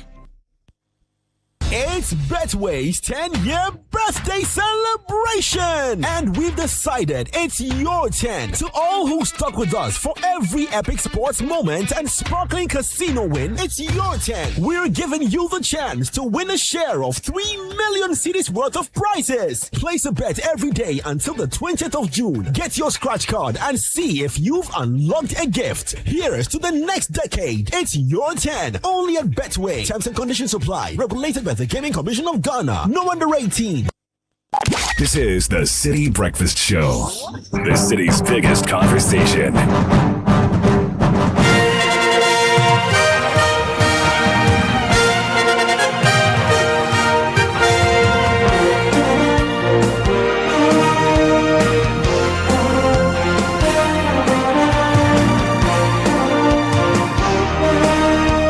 All right, and it's time for Kickoff. Edwin Kofi joins us for the Friday edition of Kickoff. And Edwin, welcome to the studio. Good to see you. Thank you very much, Caleb. I'm back. You're back? I'm back. Are you going back to South Africa? How was yesterday? I think Ghanaians were happy, but I thought the South Africans played well yesterday. They were decent against the Czech Republic, or rather Czechia as they are known officially. Yeah, they picked up a 1-1 draw. Yeah. Some say they should have won the game. Yeah. In fact, they really needed to win the game because of their opening day loss against Mexico. Yeah. It puts qualification to the next round in a difficult position because they have 1 point from 2 games. Wow. And because of the fact that a third team can qualify from the group, you need about 4 points to almost guarantee a place in the next round. So 2 losses already will not put you in a good place. So a loss and a draw. A loss and a draw will not has put them in a difficult place, which means they absolutely need to win the game, their final group game, which is against South Korea, isn't it? It's against South Korea. So they are in a difficult position. Even a draw in the last game will get them out of the competition. No. But if they win and the other countries in their group also win, what does that? No, if they win, it depends on the other result. If they win and the 2 teams that are playing, Mexico have already qualified, we'll come to them. Right. But the other team in their group, Czechia after a point in the first game, in the second game rather, in the first game they lost to South Korea. Yeah. So they also need a win to guarantee that they can get into the next round. So it makes the group A very, very interesting because the final group of matches will be determine who qualifies. Gets to qualify. Exactly. But do you think that the support that South Africa has not enjoyed from the continent affected their performance in any way? Because I heard their captain talk about the fact that there's a need to put aside the politics so they can focus, because they are also players and they are humans as well. That got me emotional. I was like, oh. Well, you can't exactly separate the politics from sports, because a lot of the times actually they intertwine. But he is saying that usually Africa as a continent supports their own. You've gone through major tournaments in the past where African teams have been going far and they've enjoyed a lot of support from the continent. And once you see so many people for you, it definitely improves your performance on the pitch. And Ron Williams, who you were talking about, South Africa's goalkeeper and captain, has been speaking about how it hurts that they are not getting that kind of support from the other countries on the continent. He says that maybe it's not good to enter those spaces in politics when you are taking part in or enjoying sports, and it's best to leave politics for politicians and allow the sports I heard him lovers complain about being held to account for things he has not said. So obviously what some of his compatriots are doing with the compliance, or what was it, without the dissent of their police, it's affecting their team. Yes, and clients. He believes that while it's a major issue what everyone is going through, they are there in North America to do a job, and if they start focusing on other things that don't concern the tournaments, they might lose focus completely, and then they risk their chances of going to the next round. So it definitely has affected the players. You can tell that from what he's saying, that it's something they've talked about, it's something that's been on their minds, but we can't help it. If South Africans, some South Africans, unruly South Africans are doing things to people from your own country, if you are from another African country, it's definitely going to play in your mind in terms of whether you support the South Africans or not in anything that you do. Have we punished them enough? Is it time to lend them our support against South Korea? Oh, I think Ghana's ambassador to South Korea. It's both Ghanaian and Korean. Exactly, but we don't have to support them. I mean, we don't have to support them. It's nice to see African countries qualify and go far in such tournaments. And honestly, I would like South Africa to go through. I'd like every single African. I think we've punished them enough. I think it's fine. I think the matters are different. Yes. When it comes to issues of xenophobia, I think we need to take stronger action. True, we've done that. When it comes to football and supporting an African team to go far, so that we also improve our standing. So Edwin, you are supporting South Africa in the Korean game. Yes, I'll be backing. You pray they go back and do better. Yes, exactly. I pray they go back onto the pitch and improve their performance. South Africa, Bafana, we are supporting you today. Okay. Yes.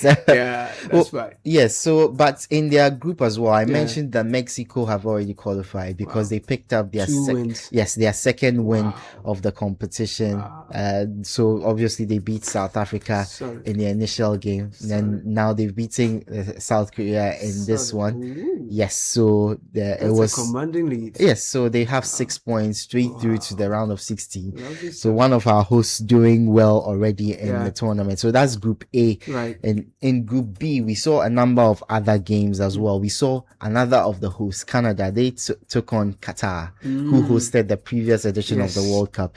And it ended up being a 6-0 win for Canada in that game. But obviously there were extenuating circumstances because Qatar finished the game with 9 men. They picked up a yellow card in the 33rd minute, picked up another red card, in the 33rd minute, picked up another red card in the 53rd minute. So obviously Canada took full advantage of that and managed to get a huge win. But the game was marred because of a foul on a Canadian player, which resulted in a broken leg. Wow. Yes, unfortunately, Kone. Broken leg. Yes, a broken leg. So unfortunately, Kone, that's his name. He will miss the rest of the tournament because his leg was broken. The player who got into the foul, Omar Madibo, saw a red card. If you looked at the tackle, it wasn't a terrible tackle, but it was the outcome of that. It was the outcome of that which resulted in the player Kone getting his leg broken. So he's out. Which are the games are we to look forward to today? So in today's games, we have games from Group C and Group D. In Group C, we see Scotland take on Morocco. So another of our African countries. That match will be played at 10 p.m. And also in that group, we see Brazil take on Haiti. We might see a lot of goals in that game. That match is at 12:30 a.m. You might be surprised too, because there've been a few surprises in the tournament. Portugal, Spain, exactly. So let's see, even Brazil as well. Yes. So in Group D, another of the hosts, USA takes on Australia. That's the first game of the day at 7 p.m. And in the other group, Turkey take on Paraguay at 3 a.m. All right, we'll see how that goes. But our next game, Ghana, is Tuesday. It's on Tuesday against the Three Lions of England. And we have Thomas Partey back for that game. Thank you so much, Edwin Kofi.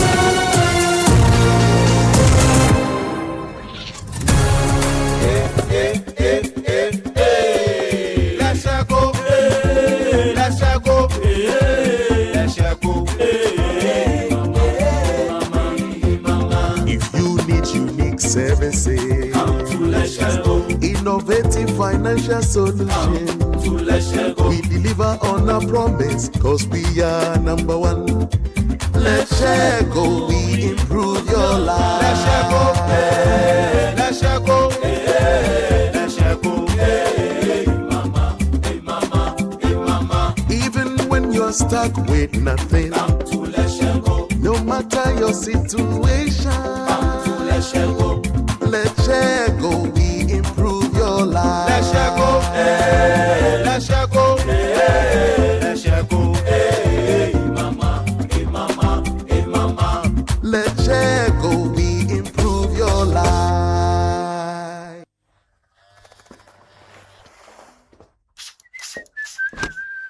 Charlie, dream I'm nice. I get some serious meeting. Allah, motion. But Charlie, no credit today. Oh, but you relax. Momo day. Hey, what funny. Yes, so I borrow small, sort myself out, I pay back. We move.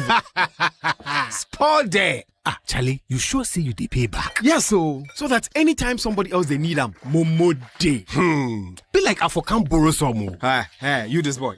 Don't go there and disgrace yourself. Allah motion. Responsible borrowing be the real flexo for today's needs and tomorrow's dreams. Borrow, sort them, pay back. Momo day. These days, some mattresses are being made from all kinds of unsafe materials that are not fit for sleeping surfaces. These materials may be cheap, but they can be harmful to your health. If you haven't slept well, you cannot work and think well, and you are ultimately putting your health at risk, which can cause you a lifetime discomfort and chronic pain. As responsible citizens, we should invest in safe, durable, and certified mattresses. Latex Foam remains the tried and tested brand we all love for almost 60 years now. They offer you unmatched quality and durability for every Ghanaian home. Talk to them on 0302-231-155 in Accra and 03220-29365 in Kumasi for all your inquiries, or walk into any of their outlets nationwide for your preferred choices. Do not settle for less. Go for quality, but Latex Foam, or else you do yourself. Latex Foam, your partner for life. Running a business today, Charlie, you know easy. And that is why you need the right partner. When I'm making payments, Absa sorting me cash flow. Send me here fast and flexible loan crampoa. No wahala. Absa Business Banking is always there for me. Whether you are a large business or an SME, Absa has you covered. At Absa, we get it and we understand every kind of business need. Visit an Absa Bank branch today for your business banking solutions. Your story matters. Absa.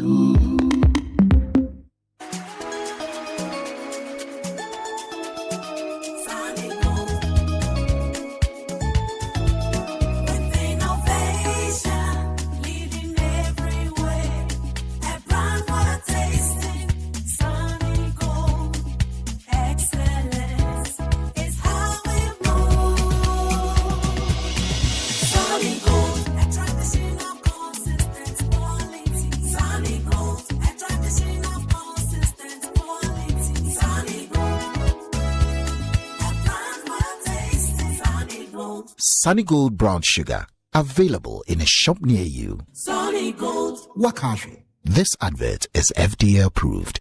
Charlie, the contract is here. But my pocket, flat like a football with no air. Don't stress. That is why DCI Microfinance is here for you. DCI? What magic can they do? No magic, just real solutions. With your contract and LPO financing, you can deliver on time. And when you're waiting on payment, their invoice and certificate discounting puts cash in your hands quickly. Their loans are fast, simple, and reliable. So no more borrowing for my father-in-law? Now, that's That's a blessing. Exactly. Call them now on 0577 66 9346. DCI Microfinance. Miles beyond the extra. Girl, did you see my last reel? People thought I used a camera crew. Seriously? Which phone? The Samsung Galaxy A17. It makes content I take cinematic with bright blur-free shots even at night. Does it have AI? I'm tired of switching apps though. That's the best part. Gemini, Circle to Search, Music Search, works across all your apps. Wow! Why are you only now telling me this? The Samsung Galaxy A17. Slim design, powerful AI, stunning camera. Built for the ones who live boldly. Get your Samsung Galaxy A07 or A17 under 3,000 Ghana cedis at any Samsung authorized dealer. Hey, but my budget is 1,200. Oh. Don't worry, we have the Samsung Galaxy A06 for you. This football season, for only 100 Ghana cedis in pay, your mom will 4 pieces of chicken, 2 crispy tenders, large chips. I'm giving it started. Grab yours today and enjoy the taste of football season with KFC, proud official meal partner of Ghana football. KFC Ghana is finger licking good.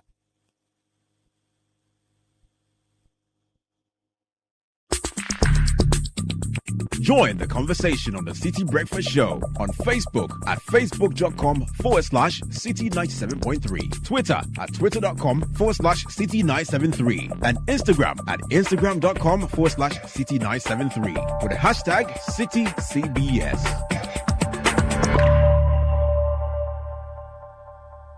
This is the Citi Breakfast Show, the city's biggest conversation. Yo, turn it up, guys. Turn it up. Bim, bim. Oh, that rhythm, yeah, sweet. So that tune, yeah, got mad up that Christmas and beyond. You know, see, so tell all the girl them fi come join up. Hey, DJ, me say that tune, yeah, eat. Slap whip on the street. Every time girl wants it. Tap up and tap me and give them that one and then pull up. Me say that tune, yeah, eat. It's slap whip on the street. Every time girl want it. I tap up and tap me and give them gas, you know. That tune, yeah, mad up. Inna the gas, inna the gully, it turn up. And I hands up first, them a give me come up. Head concussion, go and tell Russian. I Ghana me band man a African boy. You see me and the girl them na bother ask why. And me them a rate me na lack up no blind. Load them fi come get a ride. The rhythm a bad, na stop not easy. I go at and them make them get busy. Necessary evil can't refuse it. Boom bang inna the party. Me say that tune ya eat. Slap whip on every street. Every time girl want it. Tap up and tap me I give them that one and them. He dey tell me, they tell me. I get me there, yeah, with Anna. He dey tell me, they be me. I'm for dance up, pop baby, yeah. He dey tell me, they tell me. I get me there, yeah, with Anna. He dey tell me, they be me. I'm for dance up, pop baby, yeah. Bounce and twist. I coulda be a zonto, I coulda be the flip. Bubble up, uno waistline. The Citi Breakfast Show. Rise above the noise. Me a wine, that sanya sweet like sugar cane wine. Easy no baby, no broke that spine. You make sure it no get out of line. Kind of top girl and bad girl. We them a rank that sanya push y'all. It a beat them back like ritual. And I eat at the daily special. Run road, me a run road. My song them a do 9 after 8, and we have some distress call coming in from commuters who ply the Amasaman Sawam Fanko Road. We understand a trailer has fallen on its side. This is just around the satellite site in Sawam bound. And the unfortunate thing is that the better part of the road that's under construction is where this crash has happened, and it's led to heavy traffic. So if you're listening to us and there's another route you can use, please consider that. In the meantime, the attention of the Nsawam police is needed urgently. Their tow truck will be helpful in bringing some resolution to the matter. So, Nsawam police, please move your tow truck to lift this Burkina Bay bound truck that has fallen on its side. This is on the 5th footbridge. It's caused a complete roadblock. So please, let's do the Lord's work. In the meantime, in the world moving towards sustainability, Super Sim Cement is leading the way with LC3 technology, eco-friendly innovation making as Ghana's best choice. Choose Super Sim Super Fast 32.5 hour grade. It's great for plastering, mortar screeding, and block laying. So use our heavy-duty Super Sim Super Power 42.5 hour grade. It's durable for foundations, coastal works, and high-rise structural works. Super Sim Cement dries fast. It's waterproof and it prevents moisture damage and powdery walls. So call now 055 30 60 517. It's available at all leading building material outlets across Ghana. Super Sim, build your dream.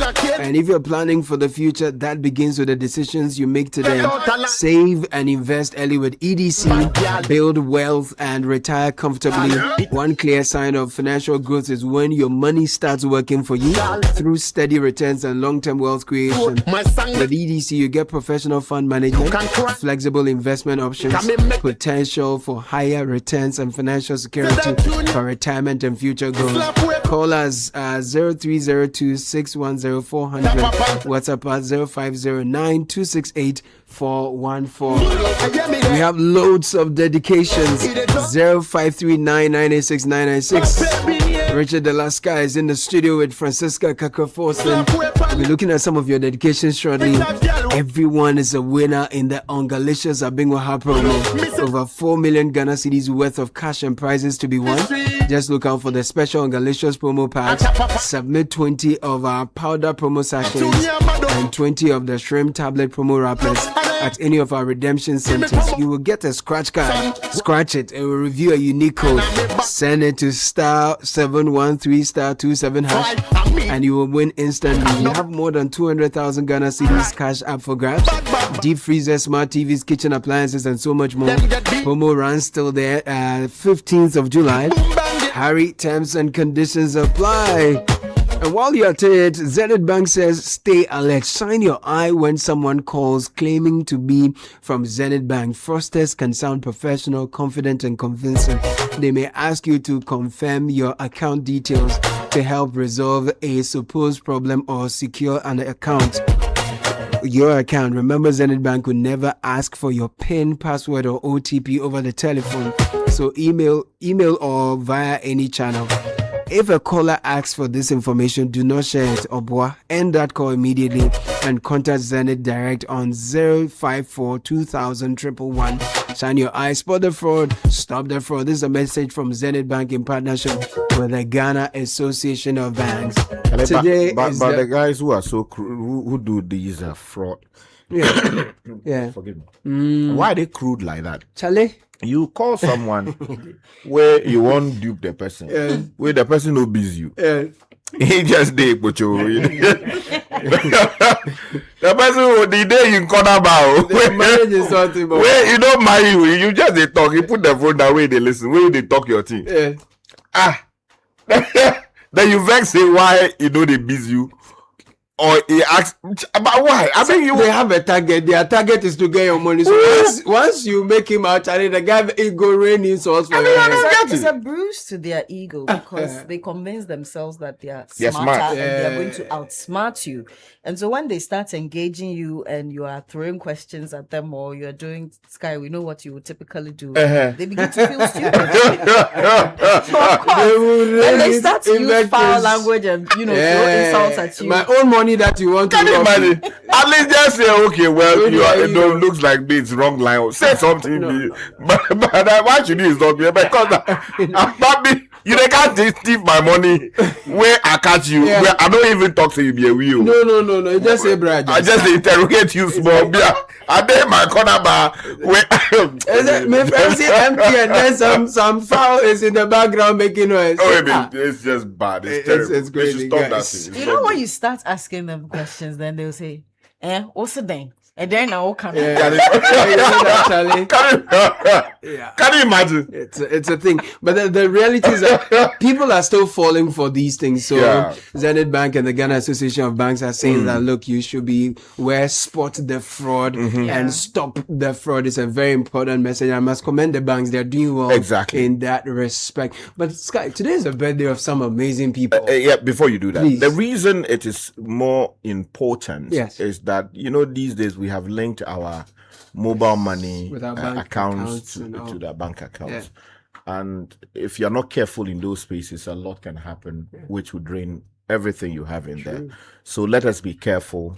The people calling us, the people we tell about our businesses and all of those things, and how we even conceal our passwords and all of these things. We should be careful. That's true. Sometimes you'll be surprised. Your own kids are the ones who are tipping their things small. They do in cahoots with other people and all of that. So it's important. It's a matter. Anyway, today's the birthday of one of my favorite people. Two of my favorite people, actually. Two of some of my favorite people. Nina Efedi. Nina Efedi. Today's your birthday. Happy birthday to you. Yeah, Efedi. Wow, is it Ghanaian or Nigerian? It is Omo Ghana or Omo Nigeria. So your own is the combination. That's good. I'm even forgetting her name, but Nina Efedi. Yes. Beautiful. So happy birthday to you. It's also the birthday of Elder Benjamin Bamfo Enin. Allah. No, Bamfo Enin. Yeah, Bamfo Enin. Yes, he's a teacher, he's a minister, he's a father, he's a counselor, he's a friend. Oh, he should have been a judge. He's a solid. I would have loved to read from, because Bamfo Enin. Bamfo is the name that you see in the law courts. In the law reports. And Enin is also another beautiful name. You see. So, maybe the daughter or son would come and do one of his daughters is actually a lawyer. Oh, beautiful. Then I would encourage 5 daughters, one of them. So that was so my lady, yes. It's a beautiful thing, my lady. A number of other birthday dedications are up here. Says happy 50th birthday to Honorable Mrs. Benita Okiti-Dia. May God bless and fortify her for greater works ahead. May God grant her all the hope she holds quietly in her heart. This is from Nana Nyakodabo. Amen. The former member of parliament. Correct. Yeah, for Ladade Kotopo. Correct. Oh, beautiful. Former Miss Ghana. Yes. Have they given her something? No, then we are prophesying that if they'll do the reshuffle, I hear say some reshuffle. Oh yeah, reshuffle is coming. Oh, they can't put you. But it's been coming for a long time. Yeah, I know the people who are lobbying there. I know the people who are lobbying, but also too there are some concerns here and there. But they have to change the thing. But I've seen the list. You said substitution. The people, if they call them, they answer no. OJ says I should tell you that you. There are substitutions on the way. Oh, Charlie. OBM. They can't help you. Yeah, Charlie. The people are not performing. The ones who are not performing, they know themselves. Yeah, but they are proper performers too. This guy. Oh my God. You should not be surprised. Yeah, I'm telling you. That is happening here. I heard the feel like Pocho. It means anyway, let's read the birthday. It don't be anything. On behalf of the board, your police officer, you don't respect anybody. Because the police officer is opening your door for you, they give you salute, they hold your bag, no sis. It don't be anything. We day here. We'll be happy doing this for 20 years. So the entire staff, past and present of Persol Systems Limited, Libate Pay Limited, Spring Data Works Limited, and Assured Pensions Trust wish to celebrate a remarkable leader today. As you mark 60 years today, we honor the lives you have touched and the legacy you're building. Happy 60th birthday. May this new decade bring you greater health, joy, and peace. Your wisdom continues to light the way for all of us. Happy birthday, Mr. Michael Kwashi. Beautiful. We celebrate you. Thank you so much for that. Good morning, City. Fire for fire. Okay. Please help me wish my twins, Laura and Laureen Frimpong of Adan Secondary School, a happy blessed birthday. Congratulations in their just ended wasi. May the will of God be done in their life in Jesus. In their happy lives. birthday. Yeah. And this is coming from Adelaide Naomi Glover. Yeah, before you do the other one, let's make a quick correction. So Honorable Benita is actually the former MP for Lejokuku. Right. I think I was using Ladadeko. That's wrong. Lejokuku constituency. Okay. And apparently they give her the nice. She did the feeding program. Is that? Yes, the free SHS coordinator. No. Yeah, she's currently the free SHS coordinator. So yes. So that's congratulations. But because today is her birthday, they for increase up. But this is also very critical. Yeah, it's big, but it's essential. We need. You say levels. Well, I mean, some people they hold them back. They don't want to deal with nobody. So, we hear philosophy, they can't do them now. So. Happy birthday to my dad, Mr. Humphrey Kwame Anansa, aka Bye Bye. A happy 74th birthday. May God bless him and keep him, from his daughter Esinam in Nkwanta. Hello team, kindly wish my second son, Papa Kofi Nolan Adumba Nyako Ewukubuama. Wow. Of Sub School Tishi, a happy 7th birthday in advance. God continue to bless you from your dad, mom, and your brothers Noble and Nolan. Birthdays on Sunday, June 21. Okay, a few more. Kindly help say a shout out to happy birthday to two extraordinary men who light up every room they walk into with love, strength, and purpose. Mr. Nathan Amoyao Asamoah PK Foundation and Major Nathaniel Amoyao Asamoah. Okay, this is from your loved ones. Happy birthday to my sweetie, Beatrice Maya Hyde of Echo Bank, Ghana Medina Central Branch. On your special day, I celebrate a beautiful woman you are, my loving wife, wonderful mother. And this is coming from your husband, Peter Maya Hyde of Ostec Limited, and your two boys, Sean and Brian Maya Hyde. A number of other birthday messages, loads and loads of them. This is for wishing all the best in life for my husband. This is from Mrs. Matilda Esiama Yabua and the kids Ohima Ya Edubia Yabua and Obimpon Kwame Owusu Yabua to Daniel Kojo Owusu Yabua of Leicester, UK, formerly ADO1 Yabua of Deaf Traco Fire Station Community 21. Wow, today is really popular for birthdays, guys. Yes. So many birthdays, and I will intersperse them with some conversations shortly. But Papa Sam joins us this morning. Sir. Good to see you. Good to see you. I hope you're doing well. No. You spoke like Kotre. Oh, Charlie.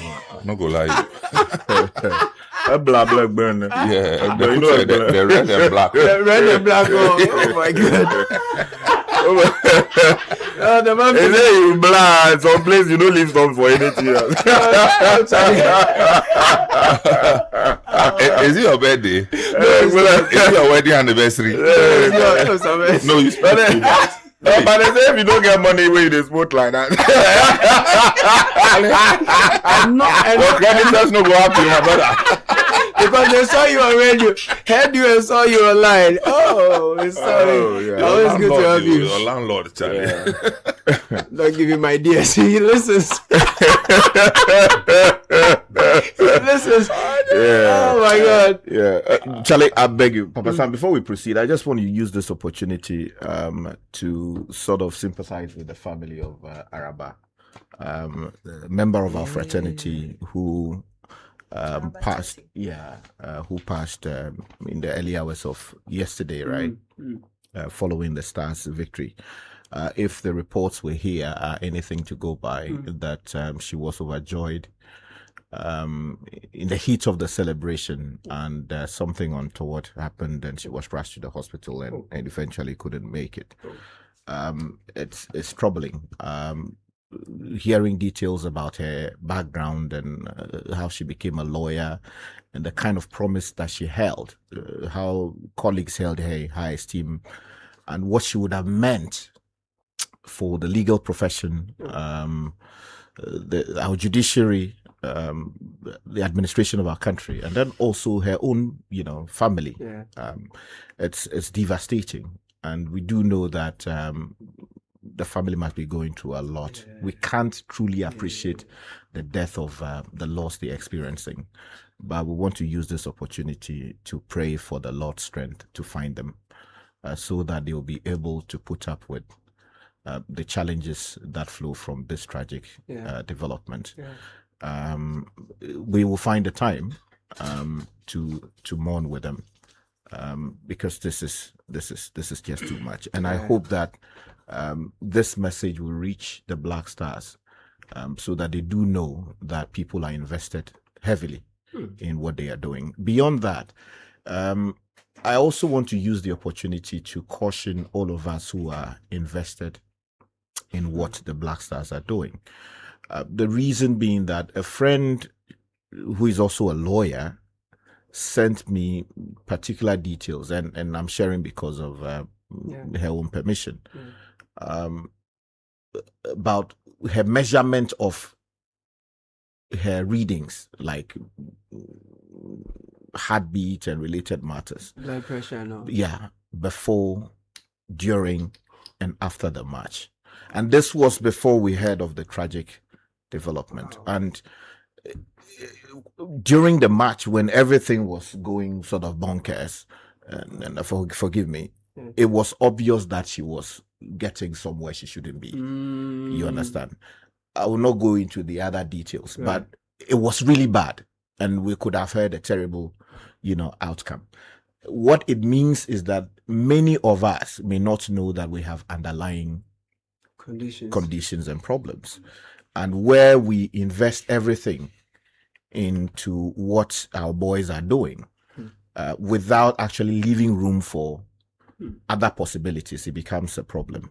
So I will pray and counsel and hope that all of us who are interested in the well-being of the Black Stars and what they achieve and all of that would sort of moderate our expectations and our investments in a way that will protect us, will protect the country, because the country is making so much investment in us. Our family people are also very much invested in us.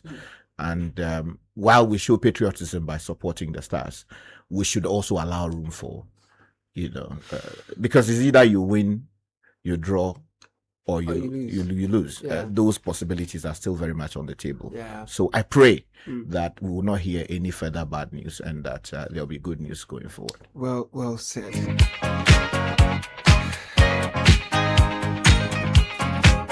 Commiserations indeed. And on that note, Delexis is inviting you. Come for world-class education, market-driven professional qualification. We're located at Tema Community 25 Peaceby Junction. We run programs in BSc from nursing all the way to cybersecurity, digital forensics. DelexisUniversity.edu.gh is where to apply. Come check out the other courses we run. Admission is in progress. 0551198 is the number. And life feels better when money isn't getting in the way. When it's easy to send money, pay bills, buy airtime, receive money from loved ones, and stay on top of everyday expenses. There is more time for the things that truly matter. That's exactly what G-Money is designed for. Simple, convenient, and always within reach. G-Money helps you do more with less stress. Dial *488#. Download the G-Money app today. G-Money, give yourself more. Did you know that the mattress you sleep on can affect your health, comfort, and productivity? Many cheap mattresses are made from low-quality mattresses that can lead to discomfort, poor sleep, and unnecessary replacement costs. Choose quality, choose comfort, choose durability. We've done this for 6 decades. Latest Foam, we've been Ghana's trusted mattress brand. Latest Foam showrooms are all over the country. Visit us. LatestFoamGhana.com is our website. Latest Foam is your partner for life. And guess whose birthday it is as well? Marketing and Communications Manager of Ashfom, Nana Yao Ampim Dako Entry. May the good Lord bless and prosper you in all your ways. Oh, make you grow from strength to strength. Chama. Oh, yeah, open it. Yeah. Shall by your lack of performance will count against you. Today is your birthday. There must be performance. There must be specific performance. You should probably be advised. But happy birthday, bro. Today is a good day. Yes. And we'll celebrate it. It's the day the Lord has made. Sharp. Yes. So happy birthday. We are all celebrating you. We know what you can do. when circumstances allow. No, you will perform. You will perform. I'll chop hot too. Every dream has a home. Welcome to Heritage Christian University. We are located in Amasaman behind the Olympic Stadium. At Heritage, you are assured of value-driven education that prepares you for the world of work. Our students are challenged to turn ideas into business that feed families and employ communities. Admission is in progress for a wide range of undergraduate and graduate programs. 0547 777 731 or 0532 373-100. hcu.edu.gh is where you visit for more. Heritage Christian University, educating compassionate entrepreneurial leaders. Gentlemen and lady, there's an article I've seen online that I think will interest you. The writer is our very own Sheba Araba Benin. Yeah, Sheba has written. Producer extraordinary. Yeah, Sheba has written on the automotive industry in Ghana. Wow. Yeah, I saw it in the BNFT earlier, so you can grab a copy and read. Straight out from Suezco. I'm telling you, Suezco's finest. Sheba Araba Bene, and she writes on why Ghana cannot afford to neglect its automotive industry. Beautiful. Yeah, so I want to bring that to your attention, give you some highlights of the article. It says Ghana's economic ambitions cannot be achieved through imports alone. If the country is serious about creating jobs, retaining value within its economy, and building a competitive industrial sector, it must invest in industries that produce rather than simply consume. Few sectors offer that opportunity more clearly than automotive assembly. Now, it goes on to say that despite attracting major global brands and millions of dollars in investment, Ghana's automotive industry remains nascent and often overlooked. Yet, its success could have far-reaching implications for the country's economic future. Every year, Ghana imports approximately 100,000 vehicles, and nearly 90% of them are already used. In the process, the country spends between $1.14 billion and $1.5 billion annually on vehicle imports, placing enormous pressure on foreign exchange reserves and reinforcing a cycle of dependence on foreign manufacturing. Now, while policymakers often focus on stabilizing the city and creating jobs, one of the most practical opportunities to address both challenges is already within reach: the development of a competitive domestic automotive assembly industry. Now, the Ghana Automotive Development Policy, GADP, was designed to move Ghana from being a dumping ground for overaged vehicles to becoming a regional automotive manufacturing hub. Since its introduction, the policy has attracted more than $35 million in private investment from global automotive manufacturers, including Volkswagen, Toyota, Nissan, Peugeot, and Kia. These investments have already created more than 320 direct jobs and over 900 indirect jobs, while building the foundation for a modern industrial sector capable of generating thousands more employment opportunities in the years ahead. Yet, despite this progress, Ghana's automotive industry assembly remains at a critical crossroad. Without deliberate support, the country risks losing a rare opportunity to build a manufacturing sector with the potential to transform the economy. The case for supporting local vehicle assembly extends far beyond the interests of automotive companies. It goes on and on. It gives us successful automotive industries, examples of such in South Africa, Morocco, Thailand, and Malaysia. Now, it concludes somewhere. It says that employment benefits are equally compelling. Recently commissioned Rana Motors Assembly Plant alone provides direct employment for approximately 250 young Ghanaians and has supported technical training for nearly 3,000 personnel. So the article is making a call that countries that successfully industrialize did not arrive by accident. They made deliberate investments in manufacturing, skills development, and market creation. And Ghana now faces a similar choice. If the country is serious about creating jobs, stabilizing the city, expanding exports, and building economic resilience, then supporting the automotive assembly industry is not simply an option.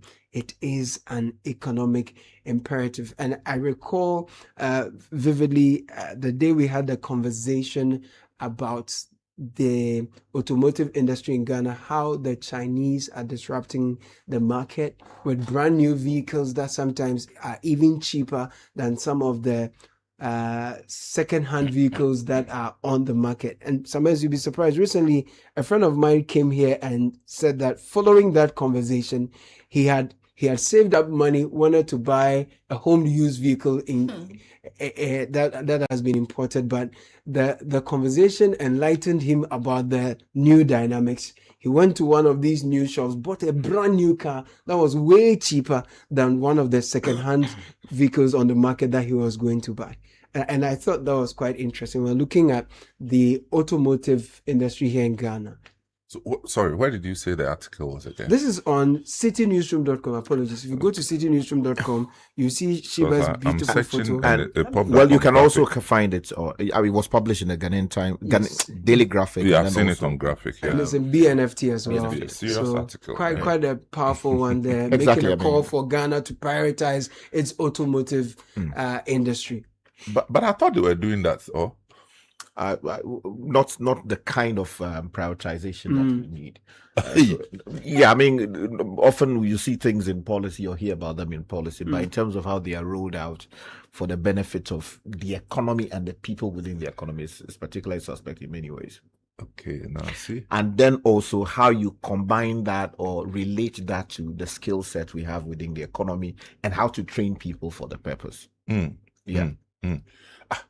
But no, but Sky, educate me. What was the point? But we have a policy, right? Yes, we do have a and this policy is to grow the, if like the automotive assembling sector. Yes.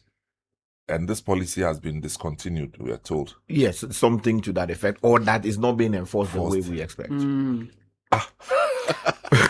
Why would anybody do that? Yeah. Okay, so I've seen the article. And, because over the period we've had my attention here is to the last paragraph that says, countries that successfully industrialized did not arrive there by accident. They made deliberate investments in manufacturing, skills development, and market creation. Ghana now faces a similar choice. If the country is serious about creating jobs, stabilizing the city, expanding exports, and building economic resilience, then supporting the automotive assembly industry is not simply an option. It's an economic imperative. This is by Shiba Arababeni. She couldn't have said it any better. And we have the Kokompes, we have the magazines, Swami magazines, we have the other ones in Takrade and Koforidua and all those places. They have some place for artisans who are skilled in mechanics, skilled mechanics and stuff like that. And I think that it should be, if like, there should be some synergy between the industries. Yes, there's the technology content of these our Swami magazine type sectors are very low as opposed to the emerging trends in automobile assembly mechanics.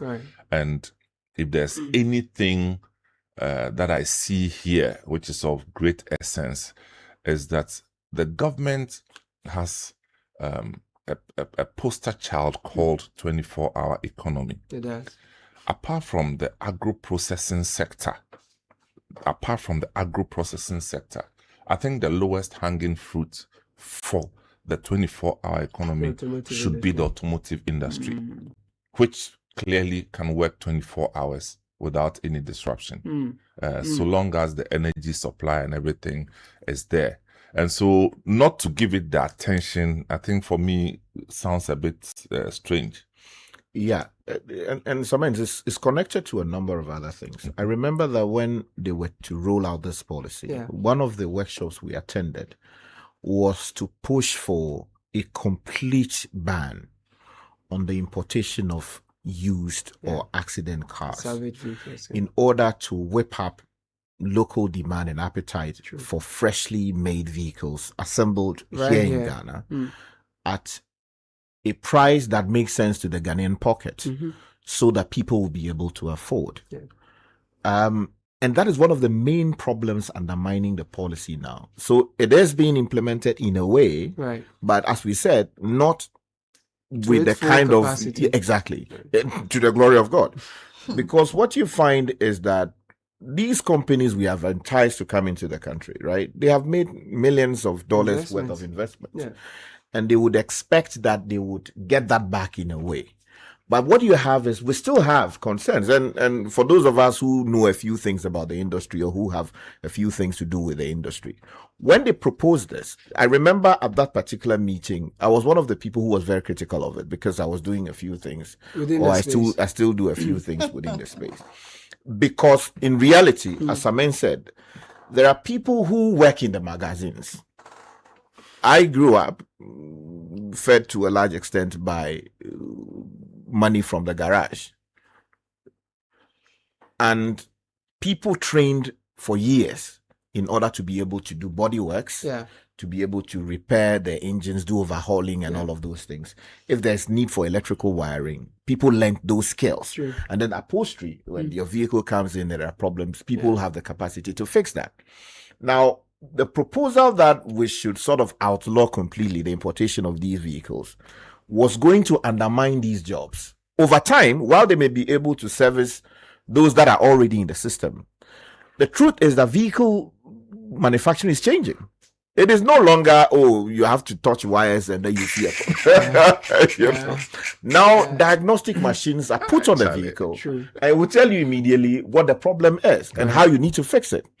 But the problem we have is many of our people, including the younger ones we are producing these days, many have no idea how to do these things. So, as Amen says, there needs to be a bridge between where the policy is taking us to, how to produce the right human resource to be able to bridge that gap.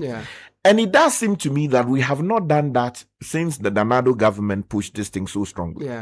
And that's what comes back to the 24-hour economy and then the 1 million coders program, right? Correct. I know the government says, we are doing 24-hour market. I honestly don't see the executive wisdom in that. I say that with all the apology I can command, because how many markets in Ghana open 24 hours? This is actually a huge area. If we provide the necessary training, in ECOWAS alone, we need by 2035, 1 million cars. Per annum. Jesus. Imagine Ghana is able to even take, say, 30% or maybe 25% of that. Because you have Nigeria sitting there. Exactly. You understand? That is a lot of money coming in. Now, vehicles being produced these days, they are not producing everything in one country. China is supplying some of the parts, the US, Europe is also supplying, India is supplying.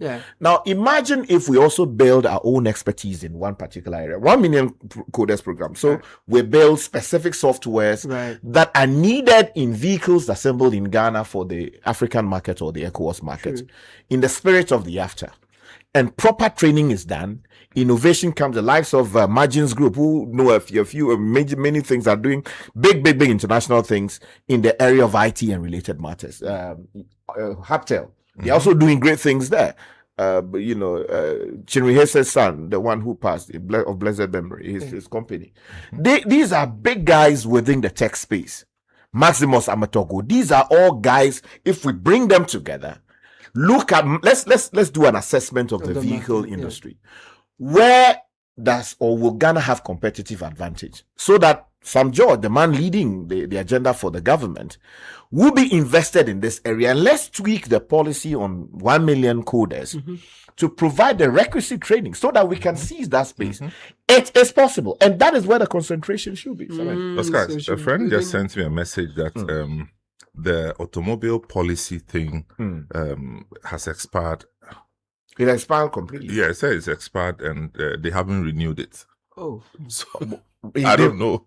Policy expired, and it was. They were giving some incentives, right. some tax incentives, because they bring down the broken parts to do the assembling. Yes. And so if you are bringing the broken parts, then you have some incentives. The incentives have expired. Yes, and they have not renewed it, and that's a problem.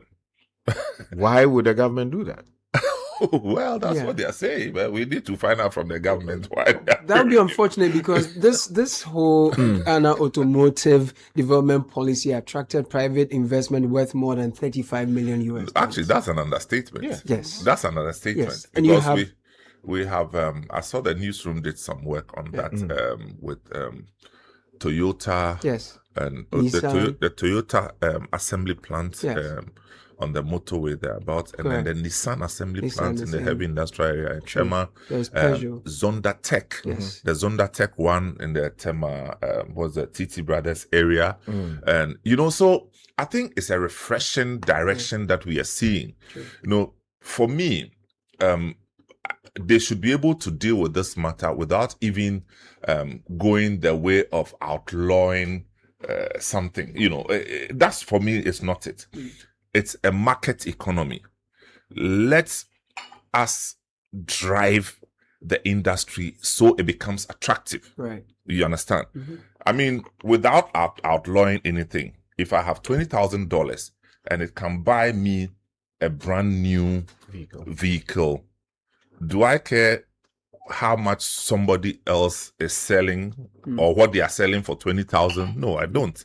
So I'm just saying that the government will have to revisit this thing for the simple reason that if we really want to engineer this 24-hour economy thing, we need the manufacturing sector to wake up and to be standing on its feet. And with manufacturing in today's global world, it will be myopic to think only Ghana as your destination for supplies. So if we become the hub for assembling vehicles that are affordable, guess what will happen to the other parts of the sub-region first and the other parts of the continent as supply destinations? The other thing is, if you are going into this space and you indeed have a poster child of 24-hour economy, it has to be sustainable. There aren't many industries that are ready to help you sustain the 24-hour economy mantra, like the automotive, the agro-processing. As for services, you can't even talk about. So I think that is a real call for the government to wake up to this. It's a good opportunity, I must say. It's a perfect opportunity. Whatever it is that is holding it, I think that, Sky, I think this thing, we need to take it more seriously. It is very, very important, because, again, as he's saying, if you don't pay attention to it, if you don't commit executive action to it, you will be talking about 24-hour economic policy in vacuum, right? And you will not be able to deliver the jobs. Here's the thing. Just imagine that of the 1 million people we are talking about in coding, we are even able to get, say, 200,000 of them, right? Yes. In the space that is relevant to the vehicle production. Exactly. 200,000 is such. It's a huge number. You just say 200 of them. Even 200, right? The reason is we want to make Ghana to build tech solutions that are even, you know why I'm saying climate resilient or understands our environment. There's a friend of ours. His name is Sesinam. Yes, Sesi. When he first came to Ghana, one of the solutions he brought had to do with how to be able to locate places across the country. And it's one of the big problems that we have with addressing and all of that. So he brought a solution. Of course, the government at the time didn't really mind him. And so they throw him inside Bola. When they go take some Bola thing and disturb us. Something GPS, something. Nobody is even using it. That thing, the way a boy. Yeah, sorry. Something Ghana Post GPS. Till today, nobody uses it. Can you imagine? Jack, where are you? That thing alone. What? Jaguar. No, you should see, and it still works. Yeah, What's the name of it? Ghana Post GPS. No, not that one. Snoo Code. It works. Snoo Code. Online and offline. Check Snoo Code.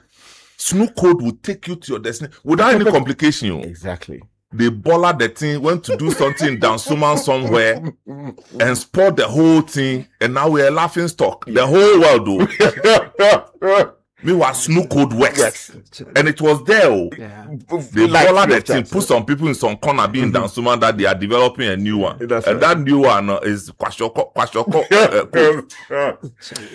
So there's a way to marry the digital. So imagine, given the peculiar Yeah. nature of our dressing system, imagine that every new vehicle that is being produced in Ghana, that will include the ones that are doing deliveries, the ones that are carrying people, the big buses and all of that, fitted with this particular technology.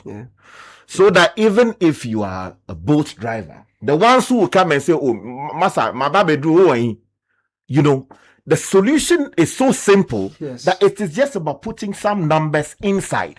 You go straight to where you are supposed to go. Imagine that all the vehicles in West Africa we are assembling here in Ghana do have this capacity. This solution built into the vehicles, right? We are not only providing a public policy solution to the problems we face, we are also ensuring that people get jobs.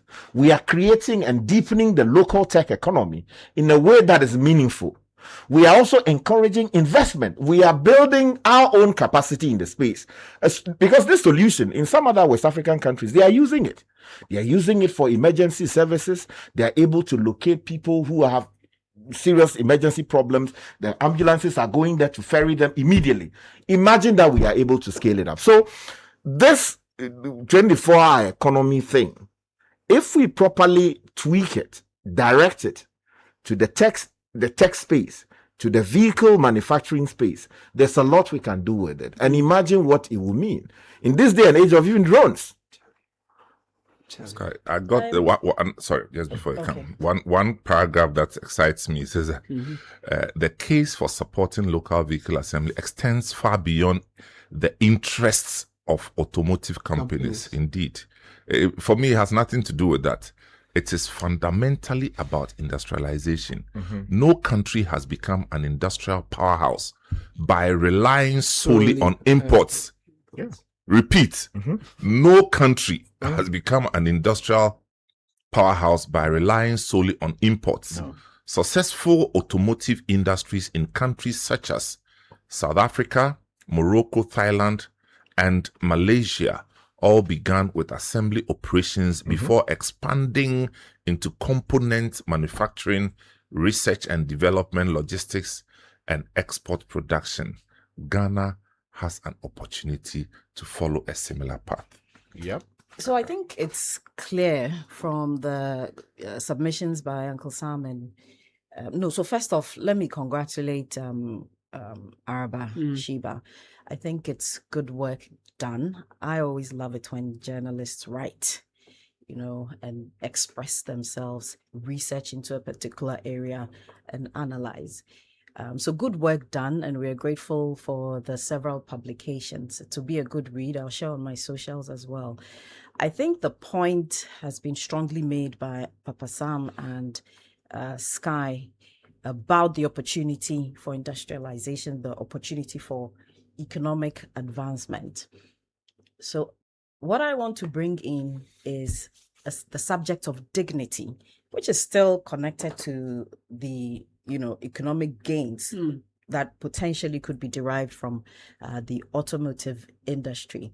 So the caution in her article about Ghana becoming, or perhaps already is, a dumping site. Okay. Now, it's an interesting mix where it is a cheap and yet an expensive dumping site. It's cheap for the person who is getting rid of their wares they no longer need. So it's cheaper for them. But at the same time, so to say, abrochi bola. But it's coming into your country and you have to pay a lot of money to acquire what somebody's trying to get rid of. That in itself takes a toll on the economy. But I'm focusing on dignity. Our constitution guarantees us dignity. And indeed, we need to live dignified lives. Okay. And it speaks to the intentionality that Sheba talks about, because a country that is intentional about industrializing. Okay, she mentioned it, Papa Sam mentioned it, the existing industrial assets, the Kokompes, the Giadec, the Swami magazines already exist. Yeah. Sky talked about liaising with, connecting with education, training people. You can train them and get them to work in those spaces. Employment comes in there. Cheaper alternatives to the imported cars that we are spending. We are accumulating our little cedis to get some dollars to buy.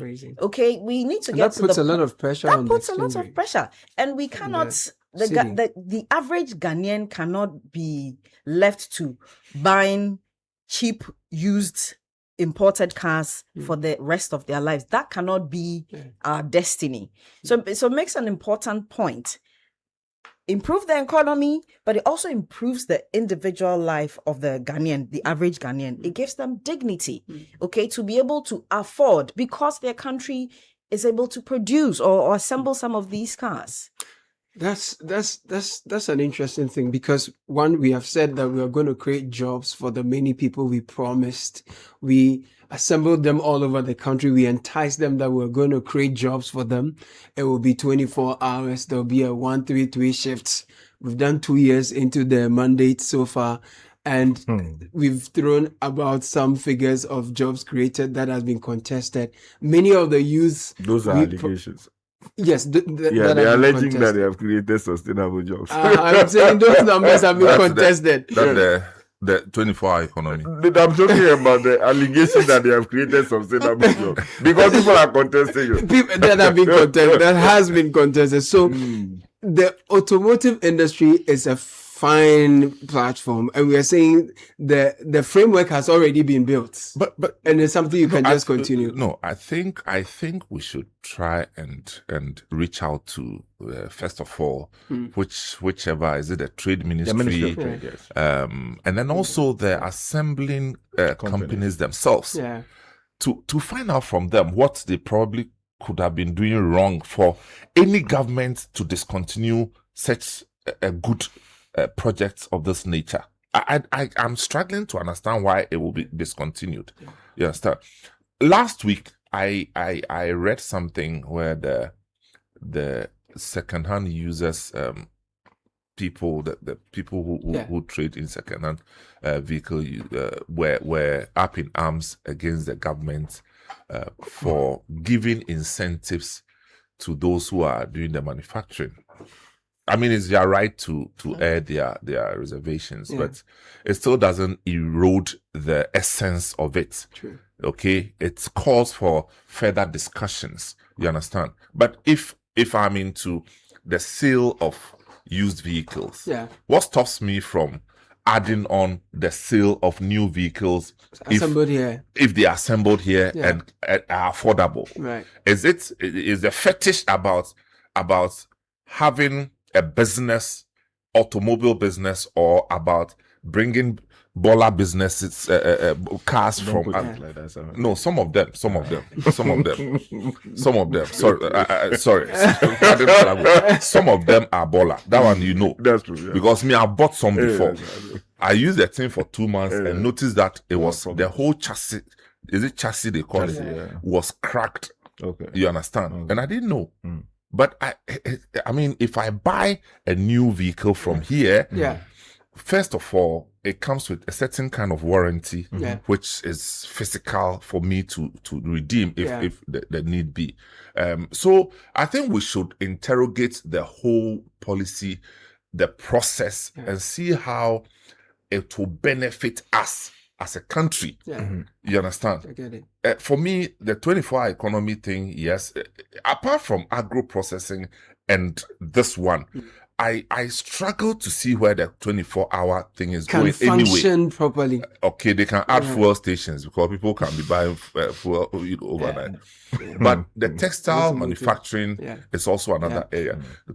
hospitality. You see, so what I'm saying is that these are the low-hanging fruits. If it's been started, we have to continue it. And you see, because we've been talking about the growth of the economy, and you see that we are having jobless growths, so that the economy is increasing. The ICT and services space is contributing towards the growth. So we hear in the news the inflation, the growth, economic growth, all of that sounds good, but it's not really creating the jobs that people need if you read the data. And so these are spaces that a government that is serious about its promise to create more jobs can enter into and make viable, so a lot more people can get jobs. I think that the political tradition where a government comes in and then rubbishes or puts aside everything else that has been done in the past, whether it's good or not. But it's not government.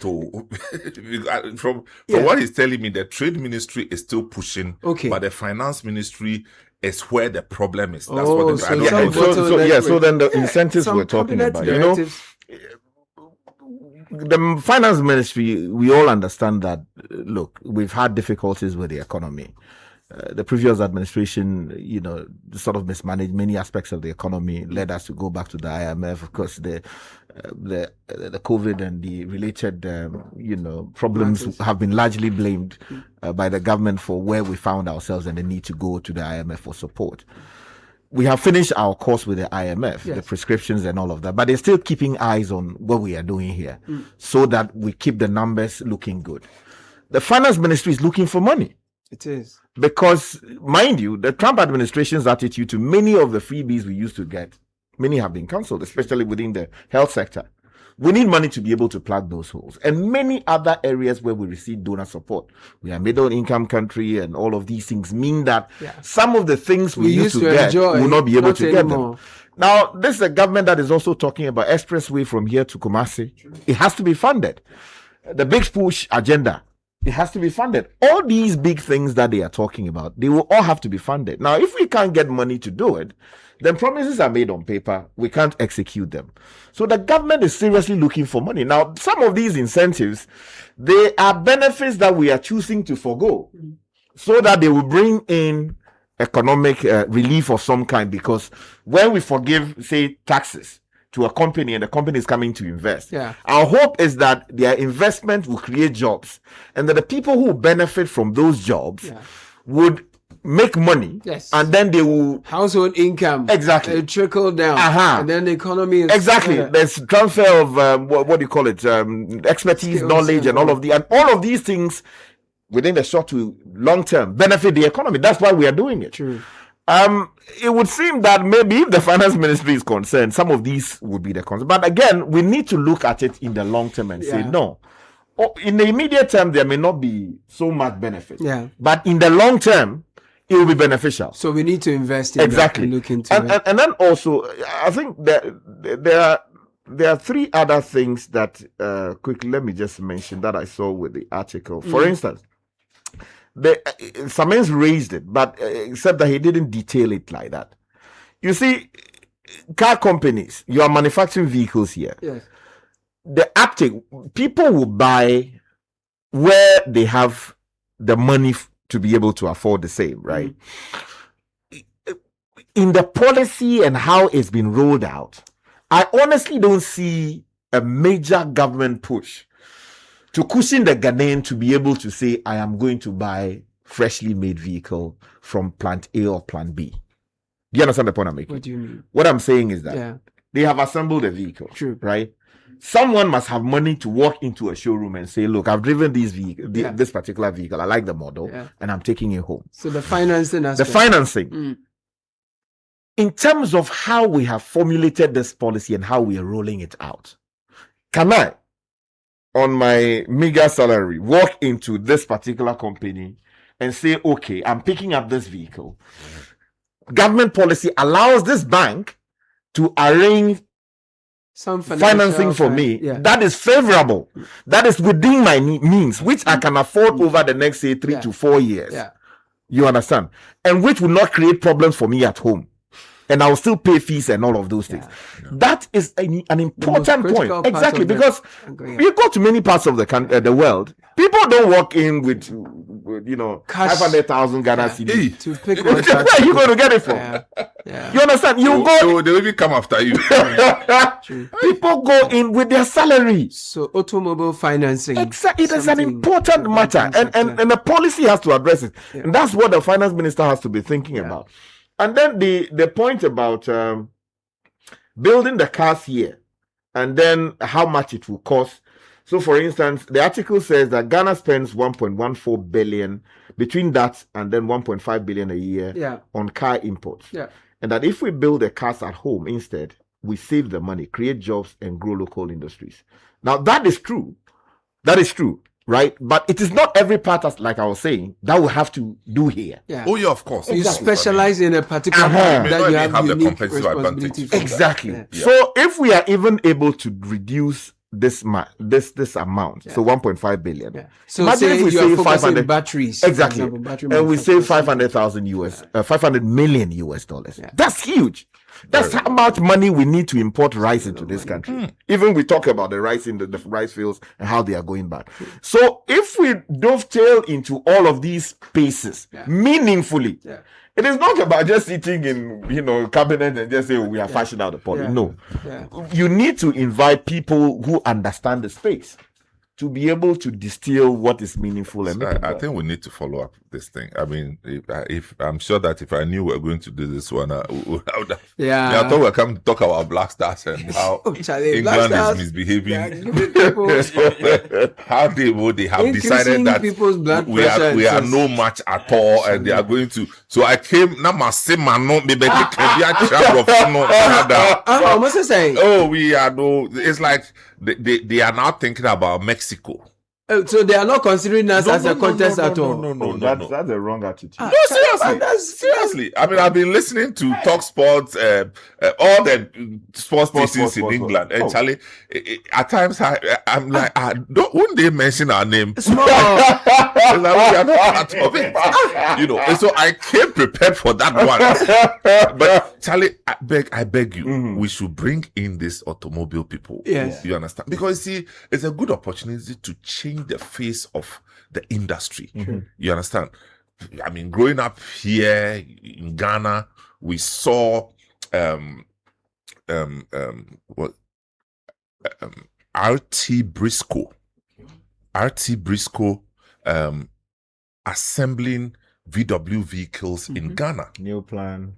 RT Briscoe in Kumasi, in Kakra, and then the Kowus Motors of this world. Before you have the Neoplan people assembling the buses. We had the Adum, we had the Boafos, we had Adum, that one was purely made, it was a Ghana brand vehicle. Adum. Yes, and we had Boafo, which was the pickups. And every ministry, every government agency was actually required to buy Boafo. Boafo? Yes. You understand? So we can't imagine industrialization by discarding such policies or dismissing such policies. It's not an either or. It's not black or white.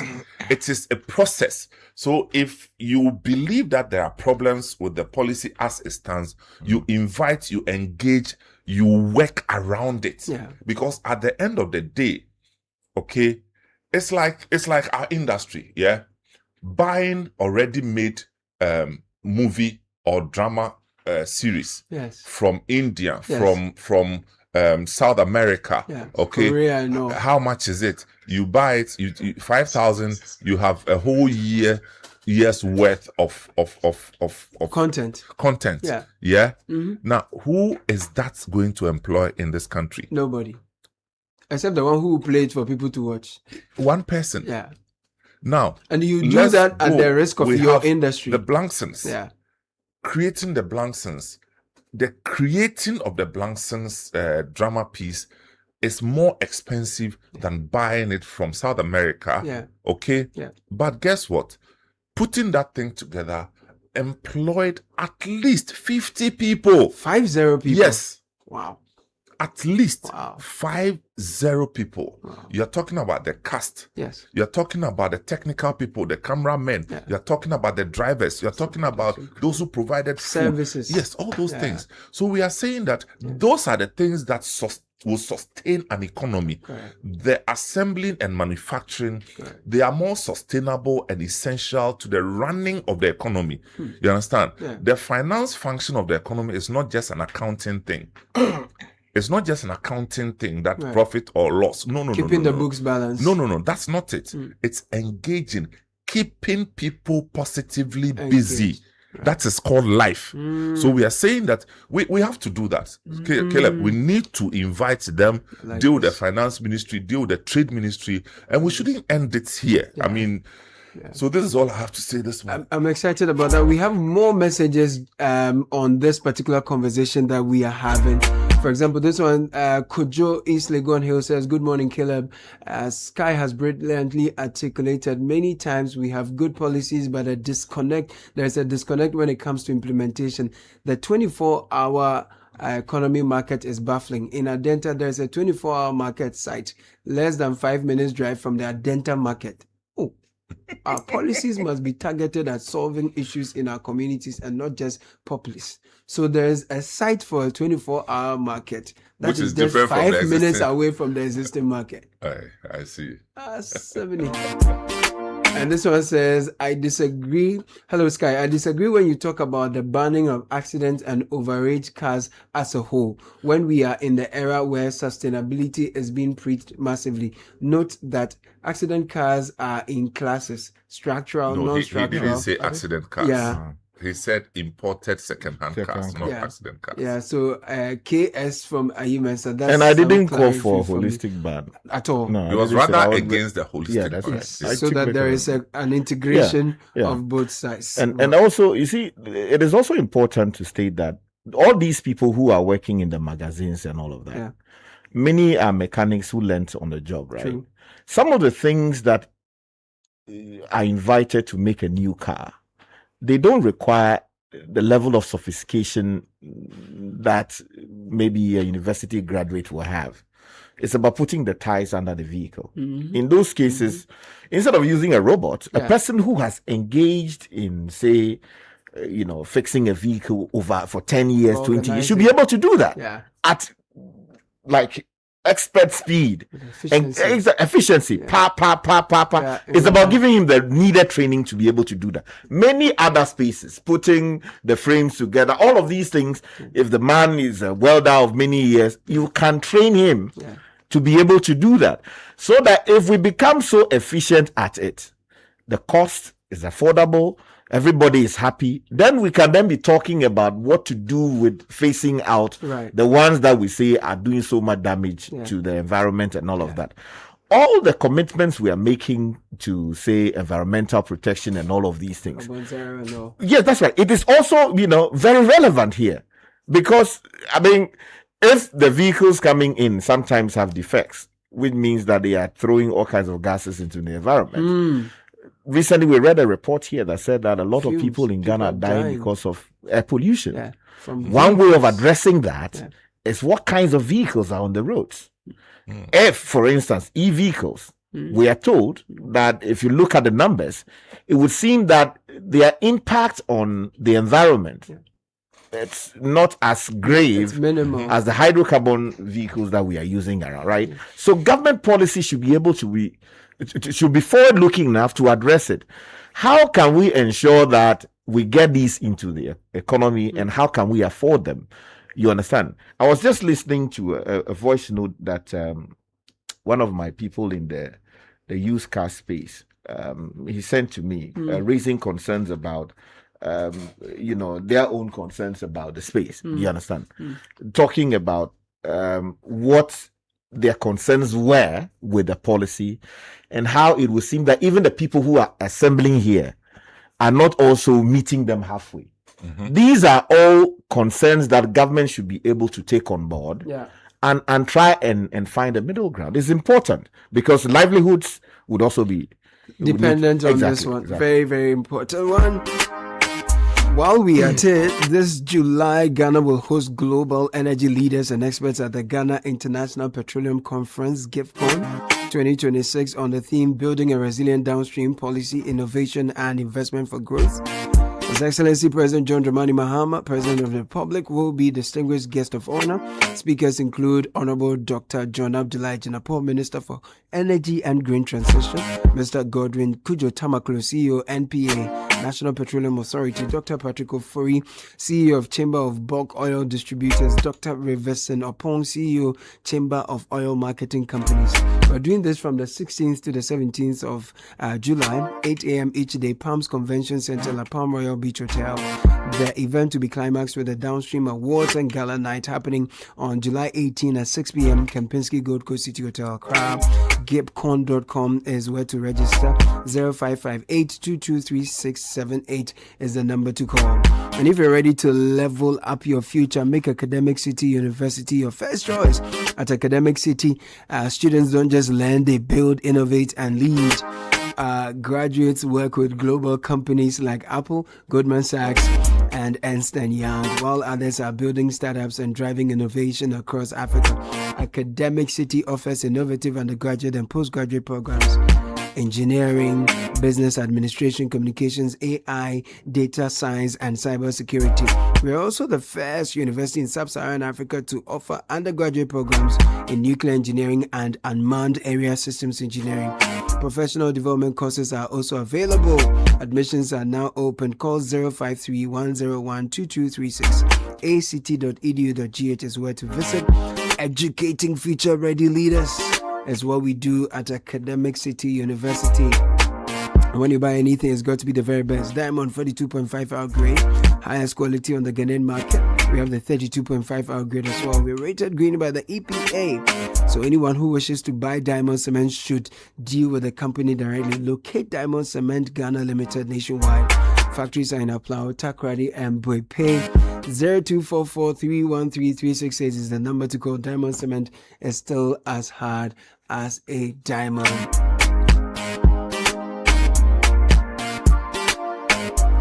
Yeah, so people are reacting to what we are saying. Yeah, so you can also send in your comments 055 0539-986-996. Beautiful. So there's this one that has come in. It says, hello team. On the automobile industry, please share with Sky and Caleb that there was an interbank financing policy developed by the Ministries of Trade and Finance, on whose committee I happen to represent my bank. Our meetings were held at the former Mechanical Lloyd office opposite the STC yard. The key point is that without a financing structure led by the banks, and without financing forming a central component of the policy framework, the agenda to establish a viable local automobile industry producing and selling brand new vehicles will not succeed. The financing architecture was and remains fundamental to making the local automobile manufacturing initiative commercially sustainable. Right. So this is someone within the banking space. Right. You understand? Right. So the point I was making about financing, because if you produce and nobody's buying it, there's a huge gap there. True. There must be demand and there must be supply. Yeah. Where there is supply and there's no demand, the thing will die over time. True. Or almost immediately. Yeah. So the minister Ato Forson should engage the Bank of Ghana, should engage, the bankers within the space and let them think of how to make it affordable. Yeah. Because if we can pay 100 Ghana cedis every month out of our meager salary to pay off loans that we are taking from the banks, we will not feel it at maybe using as much half as the salary. carrying a lump sum, because we also have a heavy informal economy. A lot of people make money on the fly when they do their business and all. If you're asking them to buy a brand new car, which will be environmentally sustainable over time, that they can do, because you run into money, you do this and that, you do different things. But if you're asking them to put everything together, that will be a problem. Sometimes you remember when we're in Enfield, In Enfield, we spoke to this Baba, I know you recall, who told us how he bought his cars in the UK. Of course. Because of the financing model that was available. That is within the view of expanding the sector. Okay, so that people should have access to financing and all that. But as things stand now, there's a decision to be made for those who have a certain sum of money. They need to make a decision whether they should buy a used vehicle or not. Before today or before this era, you didn't have an option but to just go buy what your money would give you within the used vehicles space. Now we are saying that there's an opportunity to use the same amount of money and possibly secure yourself something that is brand new. Now the technology and the global trends would suggest that we have now hybrid vehicles that would be a combination of using electrical energy EVs, and fossil fuel, and then also you have the complete EV vehicles all available. You understand? So we are just saying that we should interrogate and explore the opportunities further. We have the people who are saying that these people are just assembling knocked down parts. They are not knocked down parts. They are parts of the vehicles that are used in assembling in every part of the world. The knockdown means that the vehicle is there and they've been disintegrated. So no, that's not what it is. You understand? Yeah. And the reason it serves a better purpose is that the vehicle assembly space is driven by competitive advantage from country competitiveness. And what that means is that there's a country that has an advantage in producing tires, for instance. There's a country, as you make the point, there's a country that will do the steering wheels. There's a country that will do the dashboards. Okay, so these vehicle brands are able to put all together, and because they have the numbers, they get economies of scale in in buying at cheaper rates. So what I'm saying is that it's a complex space. We have to take advantage, but we need to have our foot there first. Okay. Every one of them, as we mentioned, from the Koreas to the Malaysias to the Japans, they all started by assembling, and then they grew up by now getting into manufacturing of the parts. Now, some people say that instead of doing the assembly, we should rather go into parts. Why are you going to get a proprietary right to do a Peugeot part when Peugeot has not asked you to do it in Ghana? So what, you wake up and because you can do Nissan parts, you go and set up a company. If Nissan says that we are coming to set up, and I'm sure that once we make the industry more attractive, they are going to come back with some of these offerings. You understand? So we don't have to stop this conversation. There is no time. We need to look into this conversation and engage all the stakeholders. We'll take a very quick break. When we're back, more of your messages are in. This is the Citi Breakfast Show, the city's biggest conversation. Your health is your most valuable asset, and it deserves expert attention. At the International Maritime Hospital, we believe health care should be personal, precise, and delivered with excellence. That's why we provide specialist-led care, combining experienced doctors, advanced diagnostics, and a client-centered approach. From preventive care to specialist consultations and advanced treatment, every step is handled with precision and care. Our serene environment, modern facilities, and dedicated medical team ensure you receive the quality care you deserve every time. So whether it's for you or your family, choose care you can trust. Visit the International Maritime Hospital at Community 3, Tema, or call 0303 220 030 or 055-2222-90. International Maritime Hospital, we serve and we care. Where do your hopes and dreams take flight? The money you've earned, the future shining bright. At Petra, we're not just here for your retirement plan. We are here for the life you've imagined and then some. From your child's education to your dream home's door, we'll help you achieve what you're striving for. Petra is here, steady and strong. Your wealth in safe hands, where it belongs. With investments that grow at rates that compete, we build your future with every heartbeat. That's Petra, your partner. Come joy or strife, guiding you toward the dreams that define your life. For your pensions, investments, loans, and more, visit our website at petraonline.com or call 0242 435037. Petra, achieve more. There comes a time in every young guy's life when something changes. The girls in your class, they're not as loud as you thought, and not as annoying either. Wow, your voices sound different now, almost nice, and somehow you actually enjoy spending time with them. You don't know when it happened, you don't know how, but suddenly you're always looking for an excuse to spend time with them.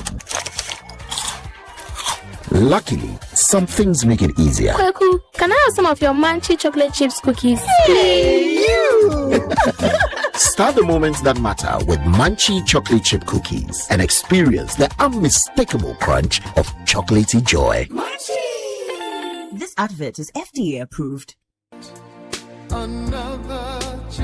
This year, as Peduasi Valley Resort marks its 10th anniversary, join us on Father's Day to commemorate a decade of hospitality by honoring a true icon of leadership and fatherhood, Ghana's Chief of Staff, Honorable Julius Debra, at an exclusive luncheon at Sycamore Hall on 21st June 2026 from 12:30 p.m. to 4:30 p.m. Enjoy live band performances, special gifts from our sponsors, and listen to a keynote address by the Chief of Staff on balancing career, family, and legacy. For a more casual atmosphere, our Baobab restaurant will host lunch and dinner buffet with live band music. Treat Dad to the ultimate gift of relaxation with our special room and spa promotions available throughout the weekend. For reservations and inquiries, please call 0540-125-555. Peduasi Valley Resort. Live life.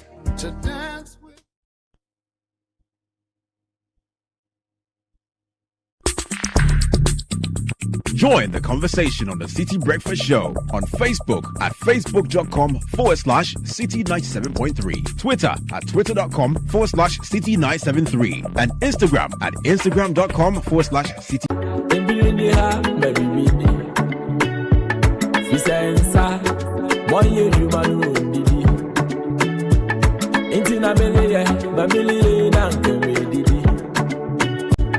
Danso me kofe bibi no I don't need me there then nam amanya me uninya da ki yago musam asisi ko show wake academy di na menke odo we do me there on the phone so the phone pack so ja phone na wale guide do sisi ko show wake academy di na menke odo we do me there on the phone so the phone pack so ja phone na wale guide.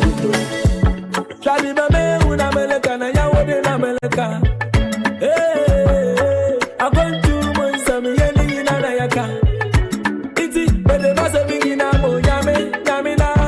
Oya sanchilale, osula mini baby da. Sami yari party na yame na wasam yare audio over yame awa owestela.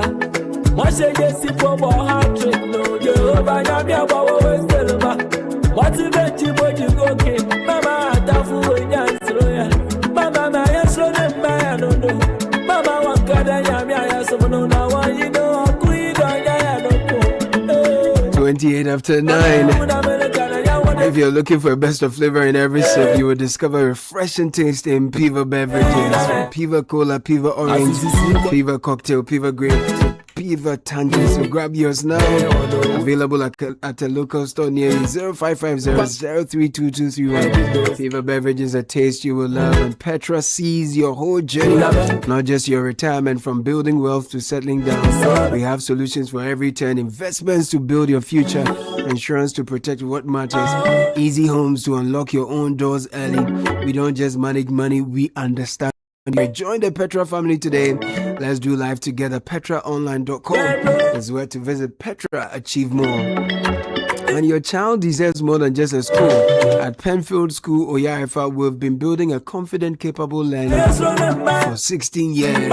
We are co-ed day and boarding school running from creche through senior high school. Our unique hybrid curriculum combines Ghana's GES syllabus, BC and WASO with Cambridge Checkpoint, IGCSE and A-levels. Admissions for the 2026-2027 academic year is now open, but slots are limited. So give your child a strong foundation in Ghana and a smooth transition to the world. Call or WhatsApp Penfield School on 027-2cc-5359. Penfield School, more than a school, a launch pad.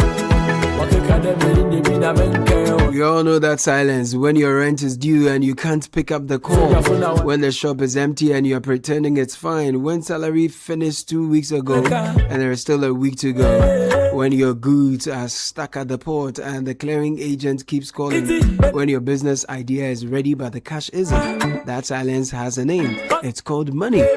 Bills breaks the silence whether you need a working capital, a salary loan, emergency cash, or startup funding. Your Ghana card is all you need. Call Bills Microcredit today, 0596-920-833. Break the silence. Bills got you. Please help me wish my wife a happy birthday. Welcome to the third floor, my beautiful wife, Mrs. Selina Sally Addison of Immaculate Conception School, Otinibi. You make love look easy, marriage look beautiful, and life worth celebrating every day. Here's to more love, laughter, and beautiful memories together from your husband, Daniel Addison.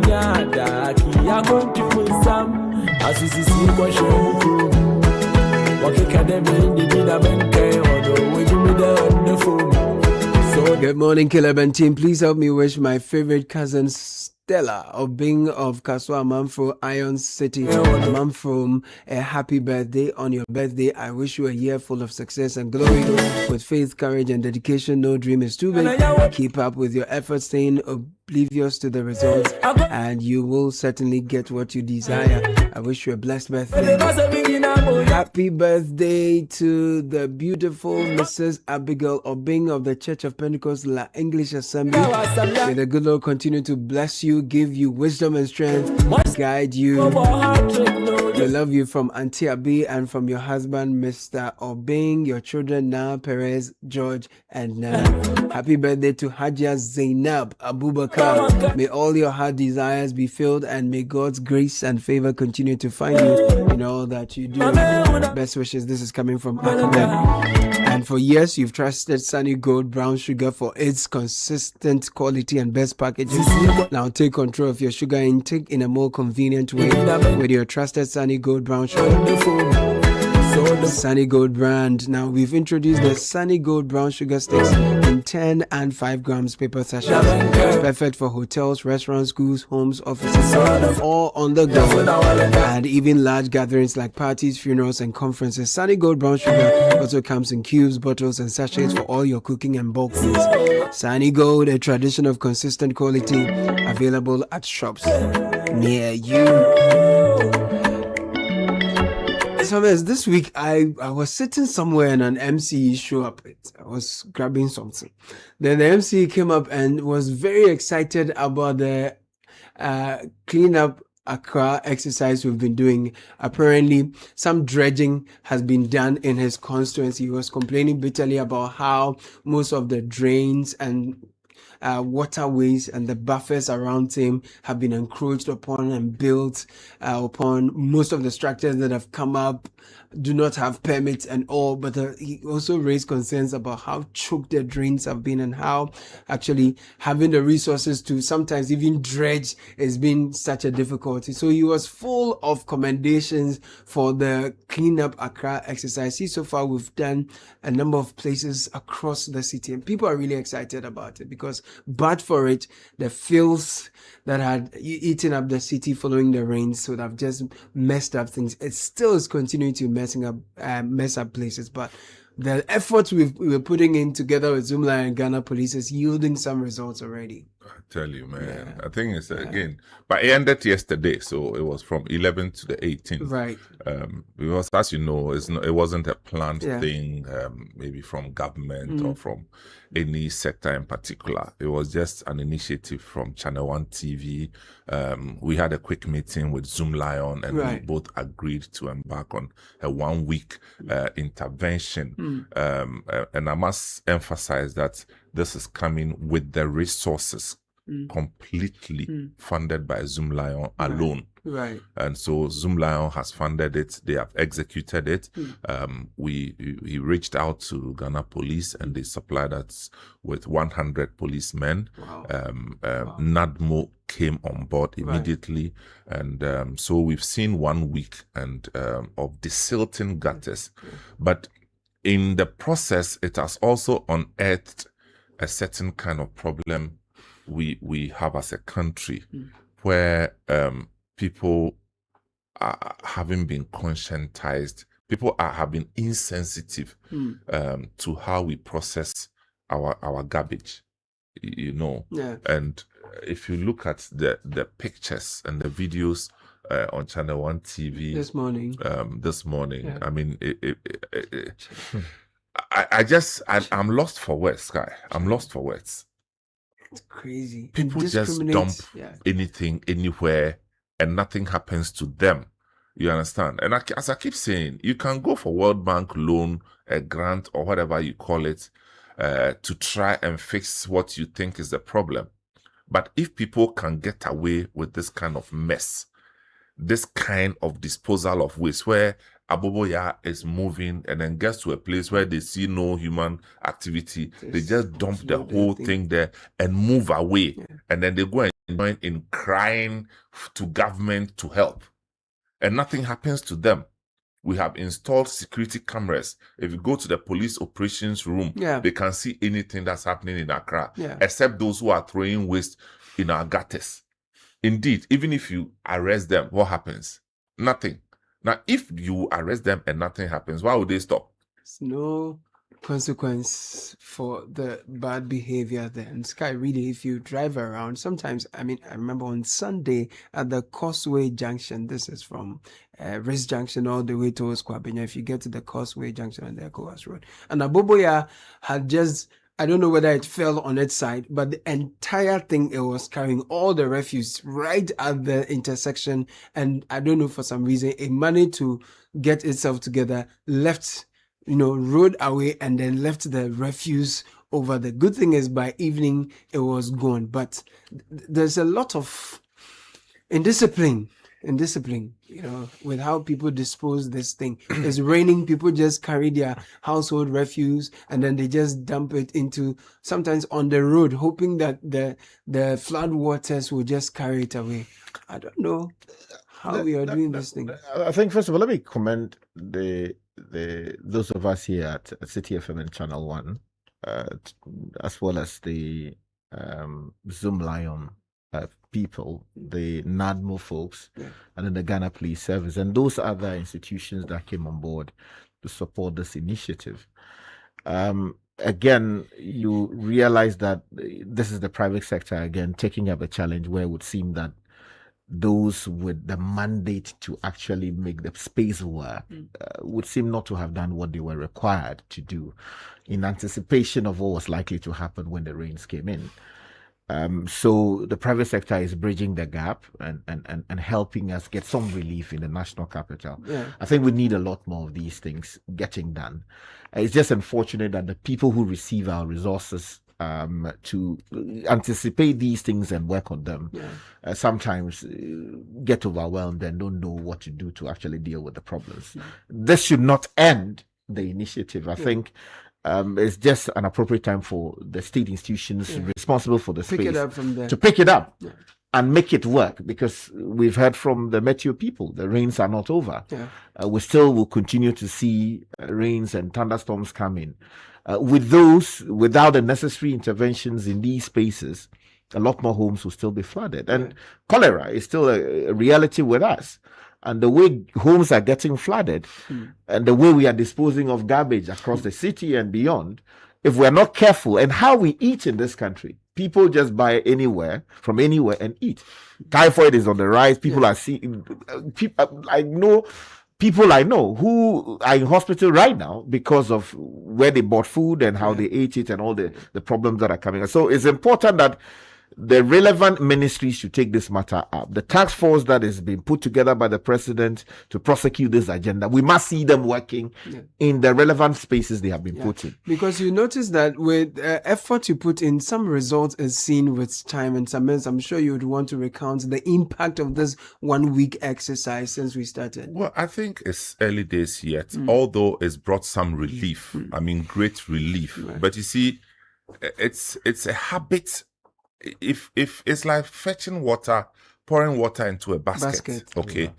If they would desilt the gutters in the last 1 week, for people to now go and dump refuse in the gutters next week, then we have done nothing. So this is what we are saying, that as for Zoom Lion, they can come and clean for 1 week for free. But what happens after the 18th? What happens from today going? When people think that there is their inalienable right to dump refuse anywhere they so wish, because that's their business. As some people say, but that's their business, let them do it. I'm telling you, there are people who believe that Abuboya should be given the right to do whatever they want to do. They should drive on the N1, they should dump anything because almost one business. No. You are not correct if that's what you are thinking. So you see, I was talking about some layers. These things are in layers. First of all, there's the education part. You are sitting in your nice vehicle. You are driving to work in the ministry's area. As a matter of policy, I don't buy in traffic. First of all, you don't know where the thing is coming from, and you are buying it. That. Again, you are encouraging people to be in the just that. do you know where they go when they want to use their toilet? Oh, Charlie. Do you know? Have you thought about that one, Charlie? Whether they use soap and water even after. And you are buying from the people on the street just like that, and you buy another, you put in your mouth. Charlie. Please, let's stop this. So you see, that's a major issue right there. So that also has to be addressed if we are seriously thinking of how to make our people safer. Now, you have bought your thing. You have disregarded Samense's advice. You have bought it in your nice car. You have finished eating it. You think that your car is so clean that it should be kept clean. Too nice. Too nice to host the garbage that you yourself procured by reason of what you bought in traffic.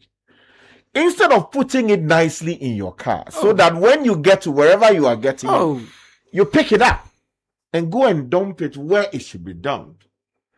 You finish eating your banana, you finish eating your, the chips. You finish eating, there's this one that they make with leaves around it, the beans and some other things. They sell it in. It's like a brewing and it's that's cooked. Right. That's right, cooked. And people just eat it like that. They wrap it in. And then you remove the wrap, and then you throw it with a black rubber and everything. I mean, something must be so dark in your head as to drive you to do such a thing. Now, if you think that your car is too nice to host that, why do you think that, we the people of Ghana, we don't want nice things? So there is something wrong fundamentally with the person who is doing, and I see it consistently. Every other time. You have someone in front of you, in some cases, government vehicles. Yes. What kind of miseducation would have, or lack of education, if you like, would have led you to that? So we need to fix that aspect. Now, fixing it will require education. But beyond that, Samuel mentioned what? Consequences for actions and inaction. Enforcement. Exactly. Because if the cameras are there, we will be able to identify the people who are doing that. I was just looking at some pictures on Channel 1. Man. A guy, Bole, parks his Abuboya. Heavily built guy. Raining river water flowing or flood water, whatever you want to call it, through the drains. He decides to offload the garbage and empty it into the gutters because he feels that the water now is now the conveyor belt to move the garbage from one location to the other. So landfill sites. What would have been going through his head as to do that? But you see, here's the thing. We did not have security cameras there, but there was a human being who was filming. Now, what should institutions responsible for keeping our spaces clean do? You pick up that video. Yeah. And if it is indeed from Ghana, if you have to offer a ransom of some kind, I don't know whether that's the right terminology, you offer it. You find the person and you prosecute him. And that prosecution should be beamed across the whole of the country. All right. So that people seeing and acting similarly will be on notice. Thank you. That this is what happens to you when you do something so blatantly wrong as to make all of us sick in the fullness of time. In fact, I saw sorry to cut in, but the Accra Metropolitan Assembly had said that if you caught anyone, if you filmed such a thing and you sent it to them, you are going to get 200 CDs for such credible videos and photographs. The Ashanti region also rolled out a similar thing. I'm not sure how that is going so far, though. You see, it is important. For many people, it might be small. But you see, even if they are not offering you anything, right? Civic responsibility. Civic responsibility and our collective responsibility to this republic. Yeah. The point is that if we don't start policing each other, so that everyone knows that, oh, someone is always watching you when you are doing the wrong things, people will always misbehave. But when you are well aware that, oh, maybe Akom is watching me from his high-rise building, and who will immediately call the Tankasi people and they will come for me, you will behave responsibly. I made the point here that in other countries, not so much because, they want to obey the law like that. It's the enforcement. Exactly, enforcement. And the awareness that someone is always watching. There's a neighbor who is always nosy and looking at what you are doing. And will call the police and say, no, this person has behaved in a certain way. Come and do something about it. And then the other layer is what the police do, or the people who are to enforce the rules. We heard from, Dr. What's his name? Dr. The National Development Planning Commission chief, our good friend, Nimoy Thompson.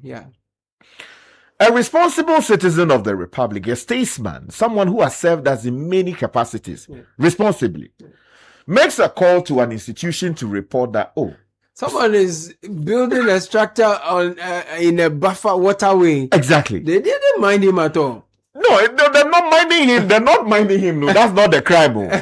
But giving the person's identity. Yes. Like they gave Dr. Nimoy Thompson's identity to the person who was supposed to be doing the wrong thing.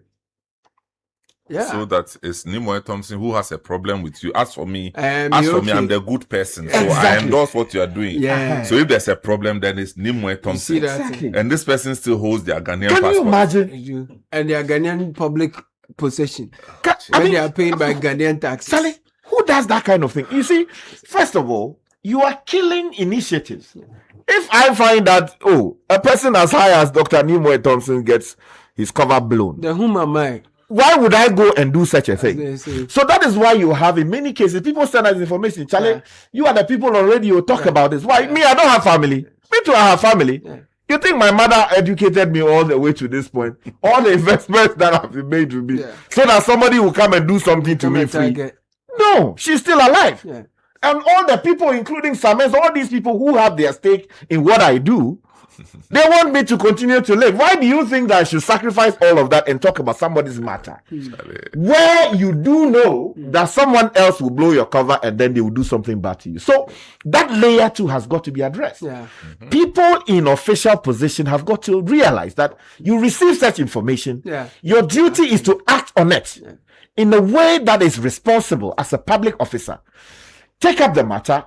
Arrest the person when you have to arrest. Prosecute where you have to.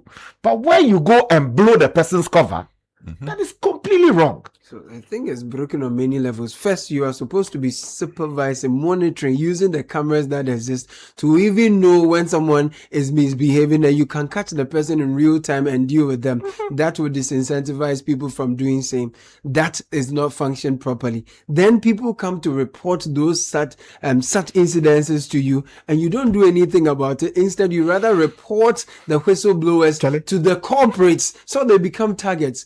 How are we making progress? It's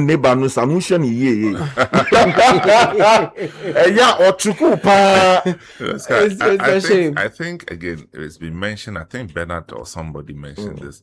The sanitation ministry needs a sanitation agency. like an authority, it's like or a regulator in that space. They actually need one. You see, NADMO is not a sanitation agency. Let's not fool ourselves. NADMO is not. The assemblies cannot engineer that function. There needs to be a sanitation authority, because you see, sanitation has become a major item in managing economies. Okay, true. 6-7 months ago, they truncated or took up the Zoom Lion contract. They were truncated or no, they said terminated. They did not renew it. Okay, so it didn't continue. Mm-hmm. What has happened thereafter, we don't know. Right. But what we see the results from the outside is that after that, the waste disposal management has gone haywire. We don't know what is going on. And as a result of that, all our drains are blocked. All our drains are blocked in Accra. And so we get 3 millimeters of rainfall and there's flooding in a city that has survived 10 millimeters of rainfall before. So what is going on? So somebody needs to wake up and say, hey, wait a minute. Is it about the company Zoom Lion, or it's about the role they played before? Right. If you don't like the face of Zoom Lion or what's his name, Mr. Japon's face, let's get another company that has what it takes. Right. If it is the manner they were doing it that we don't like, can we engage them and find out? Okay, we heard that, they were not paying their workers. We heard that they owed government. Today, as we sit, government owes them. It's a matter of fact. So they are working in other countries. They are working in Liberia. Kenya. They are working in Sierra Leone. Nigeria. They are working in Nairobi. They are working in Lagos State. They are, so if they can work everywhere else except their home country, it beggars belief that, there are questions to be answered. But what the internal issues are, we are not privy to. But what we see is what we can address. True. That we are being overwhelmed with baller in our country. Baller state. We have become a baller state that we don't know how to manage our baller. And we meander our vehicles through the baller. We choose which path to use because there's baller there. If you are going to Kolebu now, once you pass Abosioka, look to your left. Baller. You understand? So I'm just saying that we have failed at this, and let's not pretend that we have succeeded. We haven't succeeded at all. In the last 7 months, what has happened in Accra is murder, is criminal. Somebody must wake up to it. Sanitation crisis. And to add to that, it is embarrassing. I just saw a long, can I use the word queue, of Aboboya. Yeah, the queue, yes. They are supposed to be heading to the disposal dump. Which is not, ideally should not even be a disposal dump because it's supposed to be a Ramsar site or some kind. Yeah. I mean, you see, I think we have really lowered the bar in terms of how we are governing the space.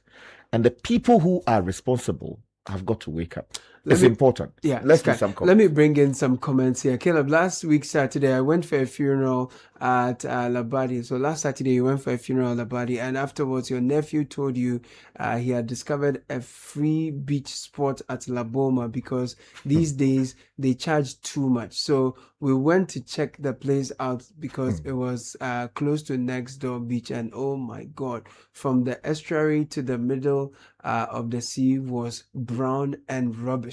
It was just coming back with the waves, like the sea was a factory of plastics. So what we are doing upshore is impacting the sea line. The place is heavily polluted. You go to our beaches, they look so bad. Somebody has sent me a message. Please, tell Sky that the individuals responsible and the agencies they are at World Cup spending taxpayers' money. Oh, Charlie. This be stray bullet, pal. This man. Is it irony? It's you. No, they are enjoying the clean environment because that one is more important. The job you have been given. You are not prosecuting. Somebody said, funny story about Charlie. I was dating this girl.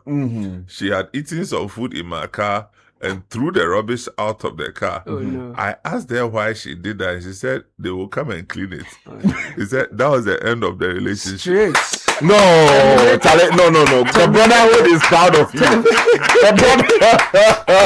Where did you? The brotherhood is proud of you. Oh, I think there are a few more comments. Yes, I beg. Let's wants us to. I know time no day. Okay, let me just bring in these and we can go for a break and come back. I was returning from a funeral on the Michelle Camp Afienya Road in front of the Newcastle Hospital on the road. The person at the front seat of this car lowered the window and threw refuse onto the road. When I chased the car to alert the driver to educate the other person to go and pick the rubbish, the driver of this Toyota car insulted me and asked if I were the one to save Ghana. Can you imagine? Please, if you can pass this picture on to the police to go after the driver and make her escape. It's a female too. I am sure we would be getting somewhere. We blame the government for floods and all, but these are the little things we don't do or do that creates the problems for us. This is Paul from Beijing. Let's have it that photograph. Yeah, he Paul will be available to actually testify on what exactly happened. So the appropriate Toyota MC Yaris. Toyota Yaris. The number is the make a mention. Let's forward it to the relevant to them. Yes. I have one there. Say good morning, CBS. Close to Oyibi where I stay, a Togolese gentleman has opened a motor repair shop on a tarred road near the Bush Canteen, taking half of the road. I reported to the assembly and they said it is not their mandate and that I should report him to the police. I insisted and they went to have a look and agreed with me that it was wrong. But ask me what has been done. Tell me. The man is still there and is threatening me. Oh no. It's becoming risky. The police blow their cover. It's becoming risky even being a whistleblower, man. Look, let's take a breather. This is the Citi Breakfast Show, the city's biggest conversation. Where do your hopes and dreams take flight? The money you've earned, the future shining bright. At Petra, we're not just here for your retirement plan. We are here for the life you've imagined and then some. From your child's education to your dream home's door, we'll help you achieve what you're striving for. Petra is here, steady and strong. Your wealth in safe hands, where it belongs. With investments that grow at rates that compete, we build your future with every heartbeat. That's Petra, your partner. Come joy or strife, guiding you toward the dreams that define your life. For your pensions, investments, loans, and more, visit our website at petraonline.com or call 0242 435037. Petra. Achieve more. Protect yourself from germs and bacteria with confidence. Cleanse hand soap effectively kills 99.9% of germs with every use. Perfect for all your hand washing moments throughout the day. Available in a variety of variants and delightful flavors. Choose Cleanse for yourself, your family, and friends. Make Cleanse your daily essential. The GC brand. It's all about you. This advert is FDA approved. That's clean soap. This year, as Peduasi Valley Resort marks its 10th anniversary, join us on Father's Day to commemorate a decade of hospitality by honoring a true icon of leadership and fatherhood, Ghana's Chief of Staff, Honorable Julius Deborah, at an exclusive luncheon at Sycamore Hall on 21st June 2026 from 12:30 p.m. to 4:30 p.m. Enjoy live band performances, special gifts from our sponsors, and listen to a keynote address by the Chief of Staff on balancing career, family, and legacy. For a more casual atmosphere, our Baobab restaurant will host lunch and dinner buffet with live band music. Treat Dad to the ultimate gift of relaxation with our special room and spa promotions available throughout the weekend. For reservations and inquiries, please call 0540-125-555. Peduasi Valley Resort. Live life. Your attention, please. Flight C8 has been delayed. Again. Madam, can you please point me to the water fountain? And please watch my back and phone whilst I'm gone. You can be a traveler with infinite worries. Hello, Mr. Anand. Your lounge access is ready and your seat is warm. Or you can be a traveler with infinite privileges. Champagne, sir? Original the drink. Choose EcoBank's infinite privileges with an EcoBank Visa Infinite card. Access airport lounges worldwide, fast-track services, best-in-class daily limits, and enjoy other exclusive travel and lifestyle benefits. Infinite privileges await. EcoBank, the Pan-African Bank.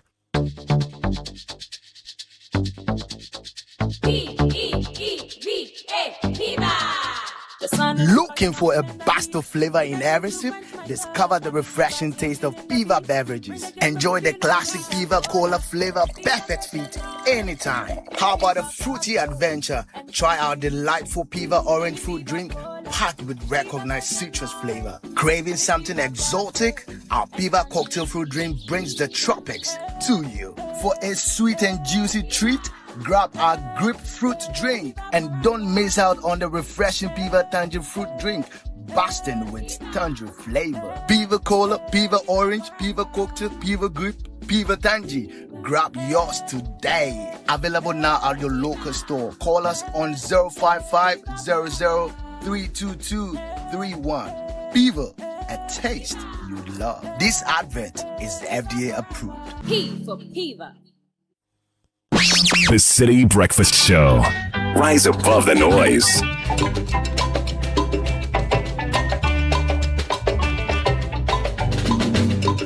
So bring me baby, Ghana, Nagana Bayo, Ayo, if we meanwhile. So bring me baby, Ghana, Nagana Bayo, Ayo, if we meanwhile.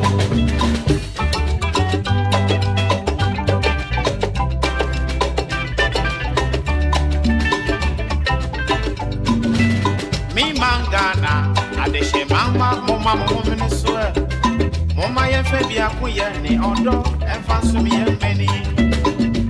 Now, many, Yakasara, Yapadea, Yanana, no, D, Abebre, said it to Maya. Ain't you a 7 and 7? Yes, I'm done. And yes, I bet that you children, Baba, we are for Minia, so bring it, baby. Ghana, Nagana Bayo, Eyo, if we meanwhile. So bring it, baby. Ghana, Nagana Bayo, Eyo. Well, thank you for doing the listening. Auntie now will come and brighten your morning. Yeah, she will keep you company. Sky, our job is done this morning. Yes. We're done for the day. The weekend is here. We pray that the Lord God will protect all of us. So in our going out and our coming in. Amen. So that we'll meet here again. Amen. Same time. Yes. Same.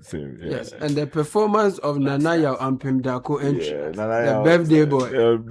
Nanaya, he knows what is in his own interest. So he should act accordingly. So happy birthday to I'm you. encouraging him to do what they need for. We're checking out. Thank you so much for doing the listening. Caleb Kudah here. You heard Samuel Attah-Mensah, Richard Sky, Francisca, Kakra, Forson. Happy birthday once again to Nina F.A.D. Okrafo. Have a fantastic day. Now Oyo Kuote, the headmistress, they will be giving you a dynamic morning shortly. Stay with us. Thank you so much.